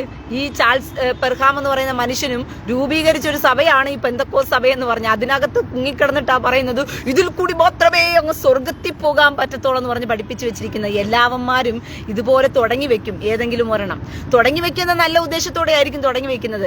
പിന്നെ തുടങ്ങിക്കഴിഞ്ഞ് അകത്തോട്ട് കയറി വരുമ്പോഴത്തേക്കുമാണ് എന്ത് ചെയ്യുന്നത്? അതിനകത്തോട് സാത്താൻ നുഴഞ്ഞു കയറുന്നതെന്നുള്ളത് മനസ്സിലാക്കിക്കൊള്ളുക. പിന്നീട് അതിനകത്ത് പൈശാചികത വരും, പണം കയറി വരും. ഇങ്ങനെയാണ് ഓരോന്നും തകർന്നു പോകുന്നതെന്നുള്ളത് മനസ്സിലാക്കിക്കൊള്ളണം പ്രിയ സഹോദരങ്ങൾ. ഇങ്ങനെയാണ് എന്ത് ചെയ്തത്? ഇന്ന് പെന്തക്കോസ്ത് സഭയ്ക്കകത്ത് അടിമപ്പെട്ട് കിടക്കുന്നതിനെല്ലാം വിചാരം അങ്ങ് സ്വർഗത്തിലങ്ങ് പറക്കാനിരിക്കുക. പിന്നെ ചാൾസ് ബെർഗാം ഉണ്ടാക്കി വെച്ച പെന്തക്കോസ്ത് സഭയല്ലേ ഇപ്പൊ സ്വർഗത്തിൽ പറക്കാനിരിക്കുന്നത്? പൊട്ടന്മാരെ, ഇതിനും വിശ്വസിച്ച് കിടക്കാൻ കുറെ പൊട്ടന്മാർ ഇപ്പോഴും ഭൂമിയിൽ അവശേഷിക്കുന്നല്ലോ, ഈ മദ്രസ പൊട്ടന്മാരെ പോലെ. ഇതിനെയൊക്കെ എന്നാ പറയണമെന്ന് എനിക്ക് തന്നെ അറിയത്തില്ല. അതുകൊണ്ട് ശബ്ബത്തിനെ ആചരിക്കാത്ത ഒരുത്തനും അങ്ങ് പറക്കുമെന്ന് വല്ല വ്യാമോഹം ഉണ്ടെങ്കിൽ അത് കയ്യിലങ്ങ് വെച്ചേച്ചാ മതി. മനസ്സിലായോ? ദൈവത്തിന്റെ അടയാളം ഏൽക്കാതെ തോന്നിയവാസിയായിരുന്നു കൊണ്ട് വല്ല കോൺസ്റ്റന്റൈൻ ചക്രവർത്തി ഉണ്ടാക്കി വെച്ച സൂര്യദേവ ആരാധനയുടെ ദിവസമായ ഞായറാഴ്ചയെ ആരാധിച്ചും കൊണ്ട് സൺഡേ വർഷിപ്പ് എന്നുള്ള പേരിൽ ശബോത്തിന് ദൈവം എടുത്തു കളഞ്ഞു. അത് കീറിക്കളഞ്ഞ ലോട്ടറി, നടുക്കെടുപ്പ് കളഞ്ഞ ലോട്ടറിയാ ചില പാച്ചർമാരെന്ന് പറയുന്ന വൃത്തികെട്ടവന്മാർക്ക്, പെണ്ണുപിടിയന്മാർക്ക്. പാസ്റ്റർമാരെന്ന് പറയുന്ന പെണ്ണുപിടിയന്മാർക്ക് അതൊക്കെ നടുക്കെടുപ്പ് കഴിഞ്ഞ ലോട്ടറി ആയിട്ട് അങ്ങ് മാറി കീറിക്കളഞ്ഞിരിക്കുക കർത്താവ്. ചവറ്റുകൊട്ടലെടുത്തിട്ടിരിക്കുക ശബാത്തിനെയൊക്കെ പൊക്കി കർത്താവ്. എന്നിട്ട് ഇവർക്ക് അങ്ങ് വിശദീകരിച്ചും കൊടുത്തിരിക്കുക. ഞായറാഴ്ച കർത്താവ് ഇവരുടെ ഒപ്പം വന്നിരുന്നിട്ടാണ് ഹല്ലേലൂയ ശംബാവാട റീബലവാട എന്ന് പറഞ്ഞ് വിളിക്കുന്നത്. ഈ വർഗങ്ങളോടൊക്കെ എന്നാ പറയാൻ? തലച്ചോറില്ലേ വിവരം കെട്ട വർഗമേ നിനക്കൊന്നും? ബൈബിൾ ഇരുന്നിട്ട് പോലും ഇപ്പോഴും ഈ പാച്ചൽ പൊട്ടന്മാരായിട്ടൊക്കെ നീയൊക്കെ ജീവിക്കുന്നല്ലോ, ഈ മദ്രസ പൊട്ടന്മാരെ പോലെ വേറൊരു വെർഷനായിട്ട്. എങ്ങനെ നിനക്കൊക്കെ മനസ്സ് വരുന്നു? ബൈബിൾ കയ്യിലിരുന്നിട്ടും ദൈവവചനം പറയുന്നു, ഞാൻ ന്യായപ്രമാണത്തെ നീക്കുവാൻ വന്നു എന്ന് നിരൂപിക്കരുത്, ചിന്തിക്കുക പോലും വരുതെന്നാ പറഞ്ഞത് നിന്നോടൊക്കെ. കർത്താവ് പറയാ, ആരാ പറഞ്ഞ? യേശു ക്രിസ്തു അവന്ന് പറഞ്ഞത്. ഞാൻ ന്യായപ്രമാണത്തെ നീക്കുവാൻ വന്നു എന്ന് നിങ്ങൾ ചിന്തിക്ക പോലും വരുത്. ഞാൻ നീക്കുവാനല്ല നിവർത്തിപ്പാനത്രേ വന്നത്. ആകാശവും ഭൂമിയും ഒഴിഞ്ഞു പോകും വരെയും സകലവും നിവർത്തിയാകുവോളം ന്യായപ്രമാണത്തിൽ നിന്നും ഒരു വള്ളിയെങ്കിലും പുള്ളിയെങ്കിലും ഒരു നാളും ഒഴിഞ്ഞു പോകുകയില്ല. ആകാശവും ഭൂമിയും ഒഴിഞ്ഞു പോയാലും ന്യായപ്രമാണത്തിൽ നിന്നൊരു വള്ളിയും പുള്ളിയും ഒഴിഞ്ഞു പോകത്തില്ലെന്നാ കർത്താവ് പറഞ്ഞു. അപ്പോഴാ 10 കൽപ്പനയുമാർക്ക് എടുത്ത് കളയേണ്ടി വന്നതിൽ. 10 കൽപ്പനയൊക്കെ നറുക്കെടുപ്പ് കഴിഞ്ഞ ലോട്ടറി. അതുകൊണ്ടാ ഈ നറുക്കെടുപ്പ് കിടന്ന ലോട്ടറിമാർ നറുക്കെടുപ്പ് കഴിഞ്ഞ ലോട്ടറി എന്ന് വിശേഷിപ്പിക്കുന്ന പാസ്റ്റർമാര് ബൈബിൾ കോളേജ് നടത്തി അവിടെയുള്ള ചെറുക്കന്മാരെ എല്ലാം മദ്രസ ഗുണ്ടപ്പണി ചെയ്തുകൊണ്ടിരിക്കുന്നത് എണ്ണ വെച്ച്. മനസ്സിലായോ? അതുകൊണ്ട് ആത്മഹത്യ നടക്കുക അവിടെയൊക്കെ. ഇപ്പം ഒന്ന് ആലോചിച്ച് നോക്കണേ. നറുക്കെടുപ്പ് കഴിഞ്ഞ് ലോട്ടറി ആയിട്ട് പറഞ്ഞുകൊണ്ടിരിക്കുന്നത് കൊണ്ടാണ് ഇവന്മാർക്കൊക്കെ ഇപ്പം ബൈബിൾ കോളേജ് നടത്തി അവിടെ ഗുണ്ടം പണി നടത്തിക്കൊണ്ടിരിക്കുക. മദ്രസന്മാരെ പോലെ എണ്ണ വെച്ചുള്ള ഗുണ്ടം പരിപാടി നടന്നുകൊണ്ടിരിക്കുക അവിടെ. ഇതൊക്കെ പുറത്തു ലോകം അറിയുന്നുണ്ടോ? വല്ലതും ഇല്ല, എന്നറിയുന്നില്ല. അപ്പൊ അവിടെ ആത്മഹത്യ വരെ നടക്കുന്നുണ്ട് അവിടെയൊക്കെ. മറ്റു സ്ഥലങ്ങളിൽ നടക്കുന്ന കണക്ക് തന്നെ അവിടെയും ആത്മഹത്യ നടക്കുന്നുണ്ട്. അവരെയും ഇവിടെ ഈ മാതിരി വൃത്തികേടുകൾ നടക്കുന്നുണ്ട്. ബൈബിൾ കോളേജ് എന്ന് പറയുന്നത് വെള്ളഭൂഷി കൊടുക്കുവാനുള്ളതല്ല, അത് ശവക്കല്ലറയാണ്. അതും ശവക്കല്ലറയാണ്. അവിടെയും സ്വവർഗ ഭോഗവും സ്വവർഗ രതിയും ഒക്കെയാണ് നടന്നുകൊണ്ടിരിക്കുന്നത്. ഇത് വല്ലതും പുറം ലോകം വല്ലതും അറിയുന്നുണ്ടോ? ഇല്ല അല്ലേ? നമ്മൾ അറിയിക്കത്തില്ല. നമ്മളൊക്കെ വൈറ്റ് വാഷ് അടിക്കാൻ വേണ്ടി നമ്മൾ കൂടുതൽ പുട്ടി വാങ്ങിച്ചു വെച്ചിരിക്കുന്നവരല്ലേ. മദ്രസ പൊട്ടന്മാരുടെ വൈറ്റ് വാഷും പുട്ടിയൊക്കെ എന്ത് ചെയ്യും? അടുത്ത വെള്ളം ഒഴിക്കുമ്പോഴേ അത് കഴുകിപ്പോകും. പക്ഷെ നമ്മൾ അങ്ങനെയല്ല. നമ്മൾ വിശുദ്ധിയുടെ വേഷം കെട്ടി അടിക്കുന്ന പുട്ടി ആയതുകൊണ്ട് അത് കുറച്ച് എന്താ പറയുന്നത്, കാരണം നമുക്ക് ഏറ്റവും കൂടുതൽ പുട്ടി അടിക്കാൻ തക്കവണ്ണം ഒരു മാണിക്യം ഇവിടെ ഇരിപ്പുണ്ടല്ലോ, കർത്താവായ യേശു ക്രിസ്തു എന്ന് പറഞ്ഞിട്ട്. അപ്പോൾ ആ കർത്താവിനെ വെച്ചുകൊണ്ട് നമ്മൾ ഇപ്പുറത്ത് മാറി മാറി പുട്ടിയിട്ട് അടിച്ചുകൊണ്ടിരുന്നു കഴിഞ്ഞാൽ നമുക്ക് കുറെ വെളുപ്പിച്ചുകൊണ്ടേ ഇരിക്കാൻ പറ്റും. പൊട്ടന്മാരെ, നീയൊക്കെ ഇനിയെങ്കിലും മാനസാന്തരപ്പെടാൻ മനസ്സ് വെച്ചാൽ എത്രയോ നല്ലതാണ്. ഇനിയും പാസ്റ്റർമാരുടെ പൊട്ടന്മാരായിട്ട് നീയൊക്കെ കിടക്കാതെ. അനീഷ് കാവാലം എന്ന് പറയുന്ന ആ വൃത്തികെട്ടവൻ ഗുണ്ടനാണ്. അവന് ആണുങ്ങളോടാണ് അവന് ഇഷ്ടം, സ്വവർഗരതിയിലുള്ളതാണ്. അത് I2I എന്ന് പറയുന്ന ചാനൽ തന്നെ ആ വിഷയം പുറത്തുവിട്ടതാ. ആ ഗുണ്ടനെ വെളുപ്പിക്കാൻ വേണ്ടിയിട്ട് വേറൊരു ഗുണ്ടൻ തിരുവനന്തപുരത്ത് നിന്ന് ഹാലോവിൻ എന്നുള്ള പേരിൽ എന്ത് ചെയ്യുന്നുണ്ട്? അവന്റെ പേരിൽ തന്നെയുണ്ട് സാത്താൻ ആരാധന എന്ന് പറഞ്ഞുകൊണ്ട്. നാട്ടിൽ നടക്കുന്ന സാത്താൻ വർഷിപ്പ്, ഹാലോവിൻ എന്ന് പറയുന്ന വർഷിപ്പ് നടക്കുന്നവന്റെ പേരിൽ തന്നെയുണ്ട്. അവൻ ആ ഗുണ്ടനെ വെളുപ്പിക്കാൻ വേണ്ടി അവൻ ഇറങ്ങി തിരിച്ചിരിക്കുക. അവന്റെ ബൈബിൾ കോളേജിലാണെങ്കിൽ ഗുണ്ടാപ്പണി നടത്തിയാണ്, എണ്ണപ്രയോഗം നടത്തിയാണ് ഒരുത്തൻ ആത്മഹത്യ ചെയ്തത് പോലും. ഇവനൊക്കെ പോയി എണ്ണപ്രയോഗം നടത്തി. അത്രയും വൃത്തികെട്ട സമൂഹമായിട്ട് ഇവന്മാരൊക്കെ ജീവിച്ചിട്ട് പോലും ഒരു കൂസലുമില്ലാതെ ഇവന്മാരെ ഇന്നും വാഴ്ത്തിപ്പാടുന്ന സമൂഹമാണ് നമ്മുടെ സമൂഹം, നാട്ടിൽ നടക്കുന്ന സമൂഹം. എങ്ങനെ നന്നാകും ഈ സമൂഹം? പിന്നെ എങ്ങനെ നന്നാകും? നിങ്ങള് എല്ലാവന്മാർക്കും വയറ്റിപ്പിഴപ്പാണ് വിഷയം എന്ന് പറയുന്നത്. അതിനുവേണ്ടി ഉപയോഗിക്കുന്നതാണ് ഈ ദൈവവചനത്തെ എടുത്തു വെച്ച് എന്ത് ചെയ്യുന്നത്? ഇങ്ങനെ വ്യാഖ്യാനിച്ചു കൊണ്ടിരിക്കുന്നത്. അപ്പോൾ ശബത്തിനെ കളഞ്ഞിട്ട്, ശബത്തില്ലാതെ അങ്ങ് കോൺസ്റ്റന്റൈൻ ചക്രവർത്തി ഉണ്ടാക്കിയിട്ടിരിക്കുന്ന ഞായറാഴ്ചയെ ആരാധിച്ചുകൊണ്ട് സൂര്യദേവനെയും വണങ്ങിക്കൊണ്ടിരുന്ന അങ്ങ് സ്വർഗത്തിൽ പോകാമെന്ന് വിചാരിച്ചാൽ നടക്കുന്ന കാര്യമൊന്നുമില്ല. ഇത് അന്ത്യകാലഘട്ടമാണ്. ഇവിടെ അടയാളം ഏൽക്കണം. ഇവിടെ അടയാളം ഏറ്റേ പറ്റത്തുള്ളൂ. അടയാളം എന്താണെന്ന് ദൈവവചനം വളരെ വ്യക്തമായിട്ട് പറഞ്ഞിട്ടുണ്ട്. എന്താണ് അടയാളം? അടയാളം എന്ന് പറയുന്നത് ശബത്ത് നിങ്ങൾക്ക് ഞാൻ അടയാളമാക്കി തന്നിരിക്കുന്നു എന്നാണ് പറഞ്ഞിരിക്കുന്നത്. അതുകൊണ്ട് ദൈവവചനം പറയുന്ന കണക്ക് ദൈവത്തിന്റെ മുദ്ര ഏൽക്കാത്തവൻ ഒരിക്കലും എന്ത് ചെയ്യാൻ പറ്റത്തില്ല, ഈ അന്ത്യകാലത്ത് പിടിച്ചു നിൽക്കാൻ പറ്റില്ല. കാരണം ബാക്കിയുള്ളവനെല്ലാം സാത്താന്റെ മുദ്ര ഓട്ടോമാറ്റിക്കലായിട്ട് അങ്ങ് ഏറ്റുപോകും. അപ്പൊ സാത്താന്റെ മുദ്ര ഇമാർ ഏറ്റുകഴിഞ്ഞാൽ പിന്നെ സംഭവിക്കാൻ പോകുന്നത് മുഴുവനും വലിയ വലിയ അപകടമാണ് എന്നുള്ളത് മനസ്സിലാക്കിക്കൊള്ളുക. അന്ത്യകാലഘട്ടം അടുത്തിരിക്കുന്നു. ഉണർന്ന് ജാഗരിപ്പിൻ പ്രിയ സഹോദരങ്ങളെ. നിങ്ങൾക്കിപ്പോ എന്നെ വല്ല കുറവുമുണ്ടോ വീട്ടിൽ നിന്ന് വല്ല ആരാധിക്കുന്നതിന്? ദൈവത്തോട് അറയിൽ കടന്ന് വാതിലടച്ച് പ്രാർത്ഥിക്കുന്നതിന് വല്ല കുഴപ്പമല്ല ഉണ്ടോ? പാച്ചരടമാരുടെ മുമ്പിൽ പോയി കിടന്ന് ഈ പ്രകസനം കാണിച്ചുകൊണ്ട് ശമ്പാവാട, ഊബലവാട, റീബലവടക, ശമ്പലവടക എന്ന് പറഞ്ഞുകൊണ്ട് വടകളെയും വിറ്റ് വിറ്റ് വിറ്റ് വിറ്റിരുന്നാൽ മാത്രം നിങ്ങൾക്ക് ഉള്ളോ രക്ഷ? അല്ലാതെ നിങ്ങൾക്ക് ആർക്കും ഒറ്റയ്ക്ക് പോയിരുന്ന് പ്രാർത്ഥിച്ചാലൊന്നും സ്വർഗത്തിൽ പോകാനൊന്നും തോന്നത്തില്ല. അവിടെ പോയി കിടന്ന് പ്രകസനം കാണിക്കുന്നവരൊക്കെ കണ്ടിരുന്ന് രസിക്കാൻ വല്ല പ്ലാനും പദ്ധതിയും വല്ല ഉണ്ടോ? അതുകൊണ്ടാണോ ഈ പാച്ചർമാരുടെ കീഴിൽ പോയി കിടക്കുന്നേ? ഇല്ല, അറിയാണ്ട് ചോദിക്കുവാ ഞാന്. വീടുകളിൽ ശബത്തിനെ ആചരിപ്പിൻ. വെള്ളിയാഴ്ച വൈകിട്ട് വീടുകളിൽ വെള്ളിയാഴ്ച വൈകിട്ടിന് മുമ്പേ ശബത്തിന്റെ ഒരുക്കങ്ങൾ പൂർത്തിയാക്കുക. ഫുഡെല്ലാം പാചകം ചെയ്ത് നേരത്തെ വെച്ചിരിക്കുക. ശബാത്ത് ദിവസത്തിൽ തീ കത്തിക്കരുത്. നേരത്തെ ഫുഡ് പ്രിപ്പയർ ചെയ്ത് വെച്ചിട്ട് വെള്ളിയാഴ്ച വൈകിട്ട് തുടങ്ങി മേശയിൽ ഇരുന്നു കൊണ്ട് അപ്പവും മീനും എടുത്ത് കർത്താവിന്റെ മേശയെ ഓർത്ത് അപ്പവും മീനും എടുത്ത് വാഴ്ത്തി കഴിച്ചതിന് ശേഷം ശബാത്തിന്റെ മേശയിൽ നിന്ന് ഭക്ഷണം കഴിച്ച് അവിടെ ഇരുന്ന് തന്നെ പാട്ടും പാടി അവിടെ ഇരുന്ന് തന്നെ ദൈവവുമായിട്ട് സംസാരിച്ച് മേശയ്ക്കകത്തിരിക്കുന്ന ശുശ്രൂഷയാ. അല്ലാതെ ഈ ശുശ്രൂഷ എന്ന് പറയുന്ന പ്രാർത്ഥന എന്ന് പറയുന്നത് ഒരു പായും വിരിച്ച് കയറി ഇരുന്നിട്ട് ശംഭവാടാ റൂബലവാടാ റൂബലവടകം എന്ന് പറഞ്ഞിട്ട് ഇങ്ങനെ ചാടിത്തത്തി കളിക്കുന്ന കണക്കുള്ള കളിയല്ല. ഊടാരാടാ ഈടാരാടാ ഷീബാ മാമ എന്നൊക്കെ വിളിക്കുന്ന വിളിയും ഒന്നുമല്ല. ഞാനൊരു കാര്യം പറയട്ടെ നിങ്ങൾക്ക്.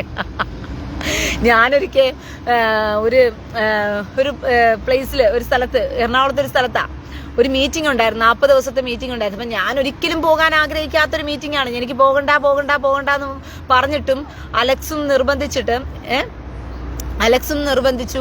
വേറൊരു പാസ്റ്റർ ഉണ്ടായിരുന്നു, ഈ പുള്ളിക്കാരനും നിർബന്ധിച്ച് എന്നെ വിടുകയായിരുന്നു അവിടെ ചെയ്തത്. എന്നെയും കൂടി മീറ്റിങ്ങിൽ പോകും, നല്ല മീറ്റിംഗാ, അവിടെയാണെങ്കിൽ കൃപാവരങ്ങളെ എങ്ങനെ നമുക്ക് പ്രയോജനപ്പെടുത്താമെന്നൊക്കെ പഠിപ്പിക്കുന്ന മീറ്റിംഗ് ആണെന്നൊക്കെ പറഞ്ഞ് അവിടെ കൊണ്ടുപോവുക.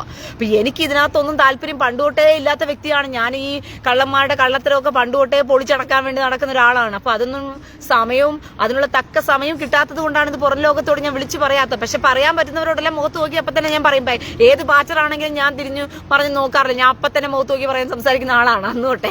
അപ്പൊ അതുകൊണ്ട് തന്നെ നിർബന്ധിച്ച് ഈ മീറ്റിങ്ങിന് വേണ്ടി അങ്ങോട്ട് പറഞ്ഞു വിട്ട് കഴിഞ്ഞപ്പോഴത്തേക്കും ഉണ്ടല്ലോ അന്യഭാഷയിൽ സംസാരിക്കാൻ പറഞ്ഞു. അതായത് അന്നത്തെ ഒരു ദിവസത്തെ മീറ്റിംഗ് എന്ന് പറയുന്നത് 40 ദിവസത്തെ മീറ്റിംഗ് ആണ്. അപ്പൊ ഓരോ ദിവസവും ഓരോ രീതിയിലാണ് മീറ്റിംഗ് ക്രമീകരിച്ചിരിക്കുന്നത്. ഓരോ ദിവസവും ഓരോ ക്ലാസ്സുകളാണ്. അപ്പോൾ ഒരു ദിവസമായപ്പോഴത്തേക്കും പറഞ്ഞു അന്യഭാഷയിൽ സംസാരിക്കണം, 12 മണിക്കൂർ നോൺ സ്റ്റോപ്പ് അന്യഭാഷയിൽ സംസാരിക്കണമെന്ന് പറഞ്ഞു. അപ്പൊ ഞാൻ നിങ്ങളോട് പറഞ്ഞല്ലോ എല്ലാവരെയും കാര്യം അധികമായി ഞാൻ അന്യഭാഷയിൽ സംസാരിക്കുന്ന ഒരാളാണെന്ന് പറഞ്ഞുകൊണ്ട്. അപ്പൊ ഞാൻ അന്യഭാഷ സംസാരിക്കുമ്പോൾ ഈ ആൾക്കാരൊന്നും കേൾപ്പിച്ചിട്ടല്ല അന്യഭാഷ സംസാരിക്കുന്നത്. അപ്പോ അതൊരു അന്യഭാഷ എന്ന് പറഞ്ഞാൽ ഉണ്ട് കേട്ടോ. അന്യഭാഷ എന്ന് പറയുന്നത് ഉണ്ട്, ഇല്ലെന്നൊന്നും ഞാൻ പറയത്തില്ല. കാരണം ഞാൻ അന്യഭാഷ ഉള്ള ആളാണ്, ഞാൻ അന്യഭാഷ സംസാരിക്കുന്ന ആളാണ്. അതുകൊണ്ട് പൗലോസിനെ പോലെ എനിക്ക് പ്രാഗൽഭ്യത്തോട് പറയാൻ പറ്റും. പൗലോസ് എന്താ പറഞ്ഞത്? നിങ്ങളെക്കാളും അധികമായി ഞാൻ അന്യഭാഷയിൽ സംസാരിക്കുമെന്ന്. പൗലോസ് പറയുന്നത് പോലെ തന്നെ എനിക്കും പ്രാഗൽഭ്യത്തോടു കൂടി ഈ പാച്ചർ എന്ന് പറയുന്ന സകല പൊട്ടന്മാരെ നിർത്തിവെച്ചിട്ട് എനിക്ക് ധൈര്യമായിട്ട് പ്രാഗൽഭ്യത്തോടു കൂടി പറയാൻ പറ്റും. അവരെക്കാൾ അധികമായി ഞാൻ അന്യഭാഷയിൽ സംസാരിക്കുന്ന ഒരു വ്യക്തിയാണ്. 1ഉം 2ഉം ഭാഷയല്ല, 13 ഭാഷകളിൽ ഞാൻ സംസാരിക്കും അന്യഭാഷ. പറഞ്ഞ മനസ്സിലായോ? 13 ഭാഷകളിലാണ് ഞാൻ സംസാരിക്കുന്നത്. അല്ലാതെ ഈ റീബാവാട, റീബലവാട, ശമ്പലവടക, റൂബലവടക എന്ന് പറയുന്ന ഇതല്ല അന്യഭാഷ. അതെങ്കിലും ഇനിയെങ്കിലും അല്ല. അതുകൊണ്ടാണ് ഞാൻ ഇത്ര ശക്തമായിട്ട് അന്യഭാഷയെ എതിർത്ത് സംസാരിക്കുന്നത്. കാരണം അന്യഭാഷ എന്താണെന്ന് വ്യക്തമായി എനിക്ക് അറിയാവുന്നത് കൊണ്ടും അന്യഭാഷ ഒരു ഭാഷയായിരിക്കുന്നത് കൊണ്ടും ആ ഭാഷ സംസാരിച്ചു കഴിഞ്ഞാൽ ഞാനിപ്പം നിങ്ങളോട് മണിക്കൂറോളം സംസാരിക്കുകയാണ്. ഞാൻ മണിക്കൂറോളം സംസാരിക്കുമ്പം എന്താ മഹേഷ് കുമാർ, ജോസഫ് ബിനോ, എന്തോ ഉണ്ട് വിശേഷം, സുഖമായിരിക്കുന്നോ, കഴിച്ചോ വല്ലതും കുടിച്ചോ വല്ലതും എന്നാണോ ഞാൻ പറഞ്ഞുകൊണ്ടിരിക്കുന്നത് 24 മണിക്കൂറും? അങ്ങനെയാണോ ഞാൻ സംസാരിച്ചുകൊണ്ടിരിക്കുന്നത് നിങ്ങളോട്? നിങ്ങൾ കഴിച്ചുകൊണ്ടിരിക്കുന്നോ, കുടിച്ചോണ്ടിരിക്കുന്നോ, എന്താ ഉണ്ട് വിശേഷം, വന്നിട്ടങ്ങ് പോയോ, ഇരുന്നോ, ചാടിയോ, പോയോ, വന്നിട്ടങ്ങ് ഇരുന്നോ എന്നാണ് ഞാൻ പറഞ്ഞുകൊണ്ടിരിക്കുന്നേ? ഞാൻ സംസാരിക്കുകയല്ലേ, ഞാൻ വ്യക്തമായ ഒരു കോൺവെർസേഷൻ നിങ്ങളോട് നടത്തുകയല്ലേ. ഇതാണ് അന്യഭാഷ എന്ന് പറയുന്നത്. അന്യഭാഷ ഒരു ഭാഷയാണ്. അത് മണിക്കൂറോളം സംസാരിക്കുമ്പോൾ ഓരോ വാക്കുകളും വ്യത്യസ്തമായിരിക്കും. ഓരോ കാര്യങ്ങളും നമ്മൾ കോൺവെർസേഷൻ നടത്തുന്നത് പോലെ നടത്തിക്കൊണ്ടിരിക്കും. അതാണ് അന്യഭാഷയുടെ ഏറ്റവും വലിയ ഗുണം എന്ന് പറയുന്നത്. അത് അന്യഭാഷ തരുന്ന എന്തിനു വേണ്ടിയിട്ടാണെന്ന് വെച്ച് കഴിഞ്ഞാൽ ദൈവവുമായിട്ട് ആത്മീക മർമ്മങ്ങളെ സംസാരിക്കാൻ വേണ്ടിയിട്ടാണ്. ഈ അന്യഭാഷ സംസാരിക്കുന്ന സമയത്താണ് ഈ ആത്മീക മർമ്മങ്ങൾ വെളിപ്പെടുന്നത്. ഇപ്പൊ മൊസാദ് ഒരു ഭാഷയുണ്ട്, മൊസാദിന് ലോകക്കാർ സംസാരിക്കുന്ന ഭാഷ മൊസാദ് തമ്മിൽ സംസാരിക്കാറില്ല. കാരണം അവർ കോഡ് ഭാഷയാണ് ഉപയോഗിക്കുന്നത്. എന്തിനാന്ന് ചോദിച്ചു കഴിഞ്ഞാൽ അവർ പറയുന്ന കാര്യങ്ങളിനകത്തുള്ള മറിഞ്ഞിരിക്കുന്ന ചില മർമ്മങ്ങളുണ്ട്. അത് പുറം ലോകം അറിയാതിരിക്കാൻ വേണ്ടിയിട്ടാണ്. ഇതുപോലെ ദൈവവുമായി കോൺവെർസേഷൻ ചെയ്യാൻ വേണ്ടിയിട്ട് അന്യഭാഷയിൽ സംസാരിക്കുന്നവൻ ദൈവത്തോട് ആത്മീക മർമ്മങ്ങളെ സംസാരിക്കുന്നു എന്നാണ് വചനം പറയുന്നത്. അപ്പോൾ ഒരു ആത്മീക മർമ്മങ്ങളെ സംസാരിക്കാൻ വേണ്ടി ഉപയോഗിക്കുന്ന ഭാഷയാണ് അന്യഭാഷ എന്ന് പറയുന്നത്. അല്ലാതെ ഇവിടന്മാർക്ക് പൊട്ടന്മാർക്ക് ആരാധിക്കാന്നുള്ള പേരും പറഞ്ഞ് ശമ്പട വാട റീബല വടക റൂബല വടക എന്ന് പാട്ടും പാടി ആത്മാവ് എന്ന് പറഞ്ഞ് വെച്ച് ആക്ഷൻ കാണിക്കാന്നുള്ള ഈ വൃത്തികെട്ട ജന്മങ്ങളെല്ലാം കർത്താവ് അടിച്ച് പുറത്താക്കിയില്ലെങ്കിലേ ഉള്ളൂ അതിശയം. ഇവന്മാരെല്ലാം ചാട്ടവാറിനെടുത്ത് ചാമ്പിയില്ലെങ്കിലേ ഉള്ളൂ അതിശയം. അപ്പൊ കോൺവെർസേഷൻ ചെയ്യാൻ വേണ്ടിയിട്ട് ദൈവം തരുന്ന ഈ അന്യഭാഷ.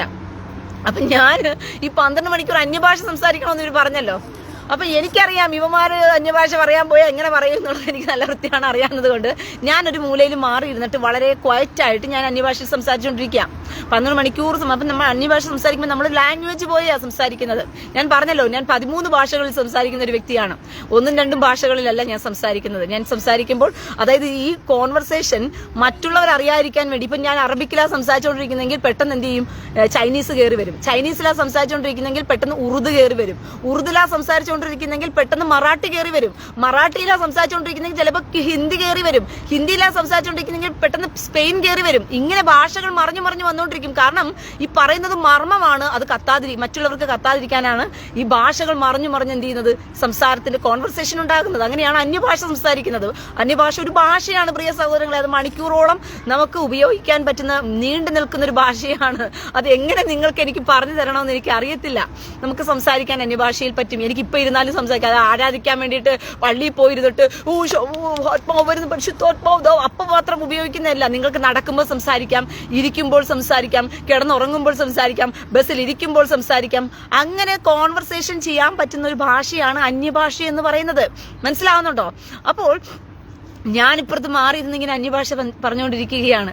അപ്പോഴത്തേക്കും ഭക്തന്മാരിങ്ങനെ പുറപ്പെട്ടു വരുമേ, അന്യഭാഷ സംസാരിക്കുന്ന ഇവളാണോ തെറി വിളിക്കുന്നേ എന്ന് ചോദിക്കും ഇവന്മാർ വന്നിട്ട്. ഇവന്മാരുടെ ഭാഷയിൽ ഞാൻ പറയുന്ന കാര്യങ്ങളെല്ലാം തെറിയാ. കാരണം ഇവന്മാർ വീട്ടിൽ സ്ഥിരമായിട്ട് ഇതിനേക്കാളും ശക്തമായ എന്തൊക്കെയോ വിളിക്കുന്നുണ്ടായിരിക്കും. മനസ്സിലാവുന്നുണ്ടോ? ഞാൻ സീരിയസ് ആയിട്ട് ചില കാര്യങ്ങളെ പറയുന്നതല്ല ഇവന്മാർക്ക് തെറിയായിട്ട് മാറും. കാരണം മിണ്ടരുത്, അയ്യോ നമ്മൾ വായും പൊത്തിയിരിക്കണം. സത്യം സീരിയസ് ആയിട്ട് പറയേണ്ട കാര്യങ്ങളൊന്നും നമ്മൾ പറയാൻ പാടില്ല. അതൊക്കെയാണ്. അങ്ങനെയാണെങ്കിൽ പിന്നെ ഏലിയാവ് ബാലിന്റെ 450 പ്രവാചകന്മാരെ കൊന്നു കളഞ്ഞല്ലോ. അങ്ങനെയാണെങ്കിൽ ഏലിയാവ് നരകത്തിൽ പോകേണ്ടതല്ലേ? ഏലിയാവ് എന്താ പറയുന്ന ബാലിന്റെ പ്രവാചകന്മാരെ നോക്കിയിട്ടാ നിന്റെ ദൈവം എവിടെ പോയടാ, തൂറാൻ പോയാടാ എന്ന് പറഞ്ഞ് പച്ചയ്ക്ക് നിർത്തി പരിഹസിച്ചില്ല. അപ്പൊ ബാലൻ ഏലിയാവിന്റെ നാവിലൂടെയൊക്കെ പറയാല്ലേ. ഏലിയാവിന് പരിശുദ്ധാത്മാവിലൊരു മണ്ണാൻ കെട്ടിയില്ല. അതുകൊണ്ട് ഏലിയാവിന് എന്തും പറയാം. ഏലിയാവിന് ആരുടെയും കഴുത്ത് വെട്ട് കൊലയും ചെയ്യാം, എന്തും ചെയ്യാം. എന്നാലും കർത്താവ് അങ്ങ് പിടിച്ചങ്ങ് സ്വർഗത്തിൽ കൊണ്ടുപോകും അല്ലേ? മോശ തന്റെ കൂട്ടു സഹോദരനെ അടിക്കുന്നത് കണ്ടപ്പോഴത്തേക്കും ഒരുത്തിനെ അടിച്ചങ്ങ് എന്ത് ചെയ്തു, കൊന്ന് മണ്ണിലോട്ട് കുഴിച്ചിട്ടു. അപ്പൊ മോശയ്ക്ക് സ്വർഗത്തിൽ പോകണ്ടല്ലേ? മോശയെ സ്വർഗത്തിൽ കർത്താവ് കൊണ്ടുപോകത്തില്ല. എടാ വൃത്തികെട്ട ഭക്തന്മാരെ, നിന്നെപ്പോലുള്ള ഈ എന്താ പറയുന്ന ഉഡായ്പകളാണ് സമൂഹത്തിൽ ദോഷം ചെയ്യുന്നത്. ഒരു പുറമൂടിക്ക് കാണിച്ചു കൂട്ടുന്ന ഒരു ഭക്തിയുടെ വേഷം കെട്ടലുണ്ടല്ലോ, ഇതാണ് കർത്താവിന് ഇഷ്ടമല്ലാത്തത്. സംസാരിക്കേണ്ടടുത്ത് സംസാരിക്കേണ്ട കാര്യം ശക്തമായ രീതിയിൽ തന്നെ സംസാരിക്കണം. ഞാൻ പറയുന്ന കാര്യങ്ങളെല്ലാം അരോചകമായിട്ടും ബുദ്ധിമുട്ടായിട്ടൊക്കെ നീയൊക്കെ തോന്നുന്നുണ്ടെങ്കിൽ നീ ഒന്നും മനുഷ്യനായിട്ട് സമൂഹത്തിൽ ജീവിക്കാതെ വെള്ളയടിച്ച് ശവക്കല്ലറകളായിട്ട് മനുഷ്യന്റെ മുമ്പിൽ വേഷം കെട്ടി വേഷധാരികളായിട്ട് ജീവിക്കുന്നത് കൊണ്ടാണ് അറവെറുപ്പായിട്ടും ബുദ്ധിമുട്ടുമായിട്ടൊക്കെ തോന്നുന്നത്. മനുഷ്യനാണെങ്കിൽ പച്ചയ്ക്ക് സംസാരിക്കേണ്ട കാര്യങ്ങൾ പച്ചയ്ക്ക് സംസാരിച്ച് തന്നെ പറ്റത്തുള്ളൂ. അതാണ് മനുഷ്യകുലത്തിന്റെ പ്രത്യേകതയും മനുഷ്യനായിരിക്കുമ്പോഴുള്ള ക്വാളിറ്റിയും എന്ന് പറയുന്നത്. മനസ്സിലായോ? അതവിടെ കിടക്കട്ടെ, വിഷയത്തിലേക്ക് ഞാൻ വരാം. അപ്പം ഞാനാണെങ്കിൽ മാറി ഇന്നിങ്ങനെ അന്യഭാഷ സംസാരിച്ചുകൊണ്ടേയിരിക്കുകയാണ്. പതുക്കെ ക്വയറ്റിലാണ് ഞാൻ സംസാരിക്കുന്നത്. കാരണം എനിക്കറിയാം ഞാൻ സംസാരിക്കുന്നത് പോലെ അല്ലല്ലോ ഇവന്മാർ സംസാരിക്കുന്നത്. എന്റെ പൊന്നു പ്രിയ സഹോദരങ്ങളെ, കുറെ നേരം കഴിഞ്ഞപ്പോഴത്തേക്കും ഈ പാസ്റ്റർമാരിന്ന് ബോംബെയിൽ നിന്നും ബംഗളൂരിൽ നിന്നൊക്കെ 2 ചെറുപ്പക്കാരന്മാരെല്ലാം വന്നിട്ടുണ്ട്. കുറെ പാസ്റ്റർമാരെന്ന് പറയുന്ന പേരിൽ കുറെ പാസ്റ്റർമാർ അവിടെ ഇരിക്കുന്ന മൊത്തവും ഒരുത്തൻ ഊടരാടാ ശമ്പല കടകാ റീവൽ ഘടക വാതി കെട്ടി കെട്ടി കെട്ടി വലത്ത് കെട്ടി കെട്ടി കെട്ടി രൂപ ഘടക ഘടകം മറിഞ്ഞു ഘടക ഘടക ഘടക രസ്യ ഘടക രച്ചസ്യ ഘടക രച്ചസ്യ ഘടക ഘടക. അവസാനം ഇവന്മാർക്ക് മണിക്കൂറോളം സംസാരിക്കാൻ പറ്റില്ല. കാരണം ദൈവത്തിന്റെ നമ്മളൊരു ഭാഷ സംസാരിച്ചാൽ നമുക്ക് മണിക്കൂറോളം സംസാരിക്കാൻ പറ്റും. നേരെ മറിച്ച് ഇപ്പം ഞാനൊരു പ്രസംഗം കാണാപ്പാഠം പഠിച്ചിട്ട് വന്നിട്ട് നിങ്ങളോട് പ്രസംഗിക്കുമ്പോൾ വാക്കുകൾ മുട്ടിപ്പോകും എനിക്ക്. കാരണം ഞാൻ കാണാപ്പാഠം വന്ന് പിടിച്ചുമ്പോൾ ആ വേർഡ്സ് കിട്ടിയില്ലെങ്കിൽ പണി കിട്ടും എനിക്ക്.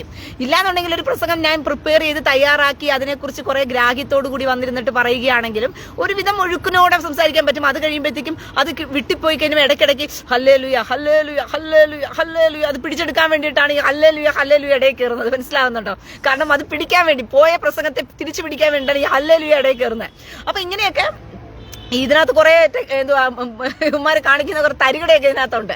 അപ്പം ഈ അന്യഭാഷ എന്ന് പറയുന്നത് മണിക്കൂറോളം ഒന്നും ഇവന്മാർക്ക് സംസാരിച്ചുകൊണ്ട് നിൽക്കാൻ പറ്റില്ല. അതുകൊണ്ടാണ് നിങ്ങൾക്ക് ഈ പള്ളിയിലൊക്കെ ഈ അന്യഭാഷ പറയുമ്പോൾ നിങ്ങൾ കേട്ടിട്ടില്ലേ, ഒരു പാട്ട് പാടും അപ്പോഴത്തേക്കും കർത്താവിനെ വർഷിപ്പ് ചെയ്യാൻ വേണ്ടി പാടുന്ന പാട്ടാണ് അതിനേക്കാൾ രസം. കർത്താവിനെ ആരാധിക്കാൻ വേണ്ടിയിട്ട് ഇവന്മാർ പാട്ട് പാടുന്നത്. എൻ സങ്കടങ്ങൾ സകലവും തീർന്നുപോയി, സംഹാരദൂതൻ എന്നെ കടന്നുപോയി, സംഹാരദൂതൻ എന്നെ കടന്നുപോയി, കുനാടിൻ വിലയേറിയ രക്തത്താൽ, തിനാടിന്റെ വിലയേറിയ രക്തത്താൽ, മറിഞ്ഞു ഞാൻ വിളക്കപ്പെട്ട രക്തത്താൽ, ഓ സങ്കടങ്ങൾ സകലവും തീർന്നുപോയി. ശമ്പല ബലഗ ബല ബലഗ. ഇതാണ് ഇവന്മാരുടെ അന്യം. അതായത് ആരാധിക്കുക, ദൈവത്തെ ആരാധിക്കുക. എന്ത് പറഞ്ഞാൽ എന്റെ സങ്കടങ്ങൾ സകലവും തീർന്നുപോയി. ഇതാണോ ദൈവത്തെ ആരാധിക്കുന്നത്? സങ്കടങ്ങൾ ശകലവും തീർന്നുപോയി, സംഹാരദൂതൻ എന്നെ കടന്നുപോയി എന്നുള്ളതാണോ ആരാധന? എടാ വൃത്തികെട്ടവന്മാരെ, പൊട്ട സമൂഹമേ, നിന്റെ മുമ്പിലിരിക്കുന്ന പൊട്ട മന്ദബുദ്ധികളെയൊക്കെ നീയൊക്കെ മന്ദബുദ്ധികളാക്കുന്ന തരത്തിലല്ലേ ഈ പഠിപ്പിക്കലൊക്കെ പഠിപ്പിച്ചു വെച്ചിരിക്കുന്നത്. വർഷിപ്പ് എന്ന് വെച്ചാൽ എന്താണ്? ഇതാണോ വർഷിപ്പ്? സങ്കടങ്ങൾ സകലവും ചേർന്നു പോയി. അപ്പൊ ഇങ്ങനെ കൈയടിക്കും. സംഹാരദൂതൻ എന്നെ കടന്നുപോയി, സംഹാരദൂതൻ എന്നെ കടന്നുപോയി,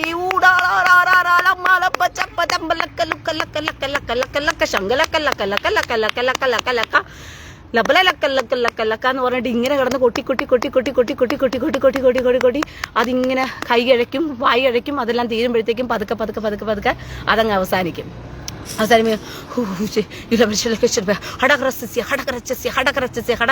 എന്ന് പറയുമ്പോഴത്തേക്കും അടുത്ത പാട്ടങ്ങ് അടിച്ചു വിടും. അടുത്ത പാട്ടം കഴിയുമ്പോഴത്തേക്കും മൂന്നാമത്തെ പാട്ട്. അയ്യോ, പരിശുദ്ധാത്മാവിനെതിരെ വ്യാജം പറയുന്നവന്മാരെ, ഈ ലോകത്തല്ല വരുവാനുള്ള ലോകത്തിൽ നിന്നും നീയൊന്നും ഒഴിഞ്ഞു പോകത്തില്ല എന്നുള്ളത് മനസ്സിലാക്കിക്കൊള്ളുക. ഇതാണോ അന്യഭാഷ? ഇതാണോ ആരാധന? നീ ആരെയൊക്കെ പറ്റിക്കുക?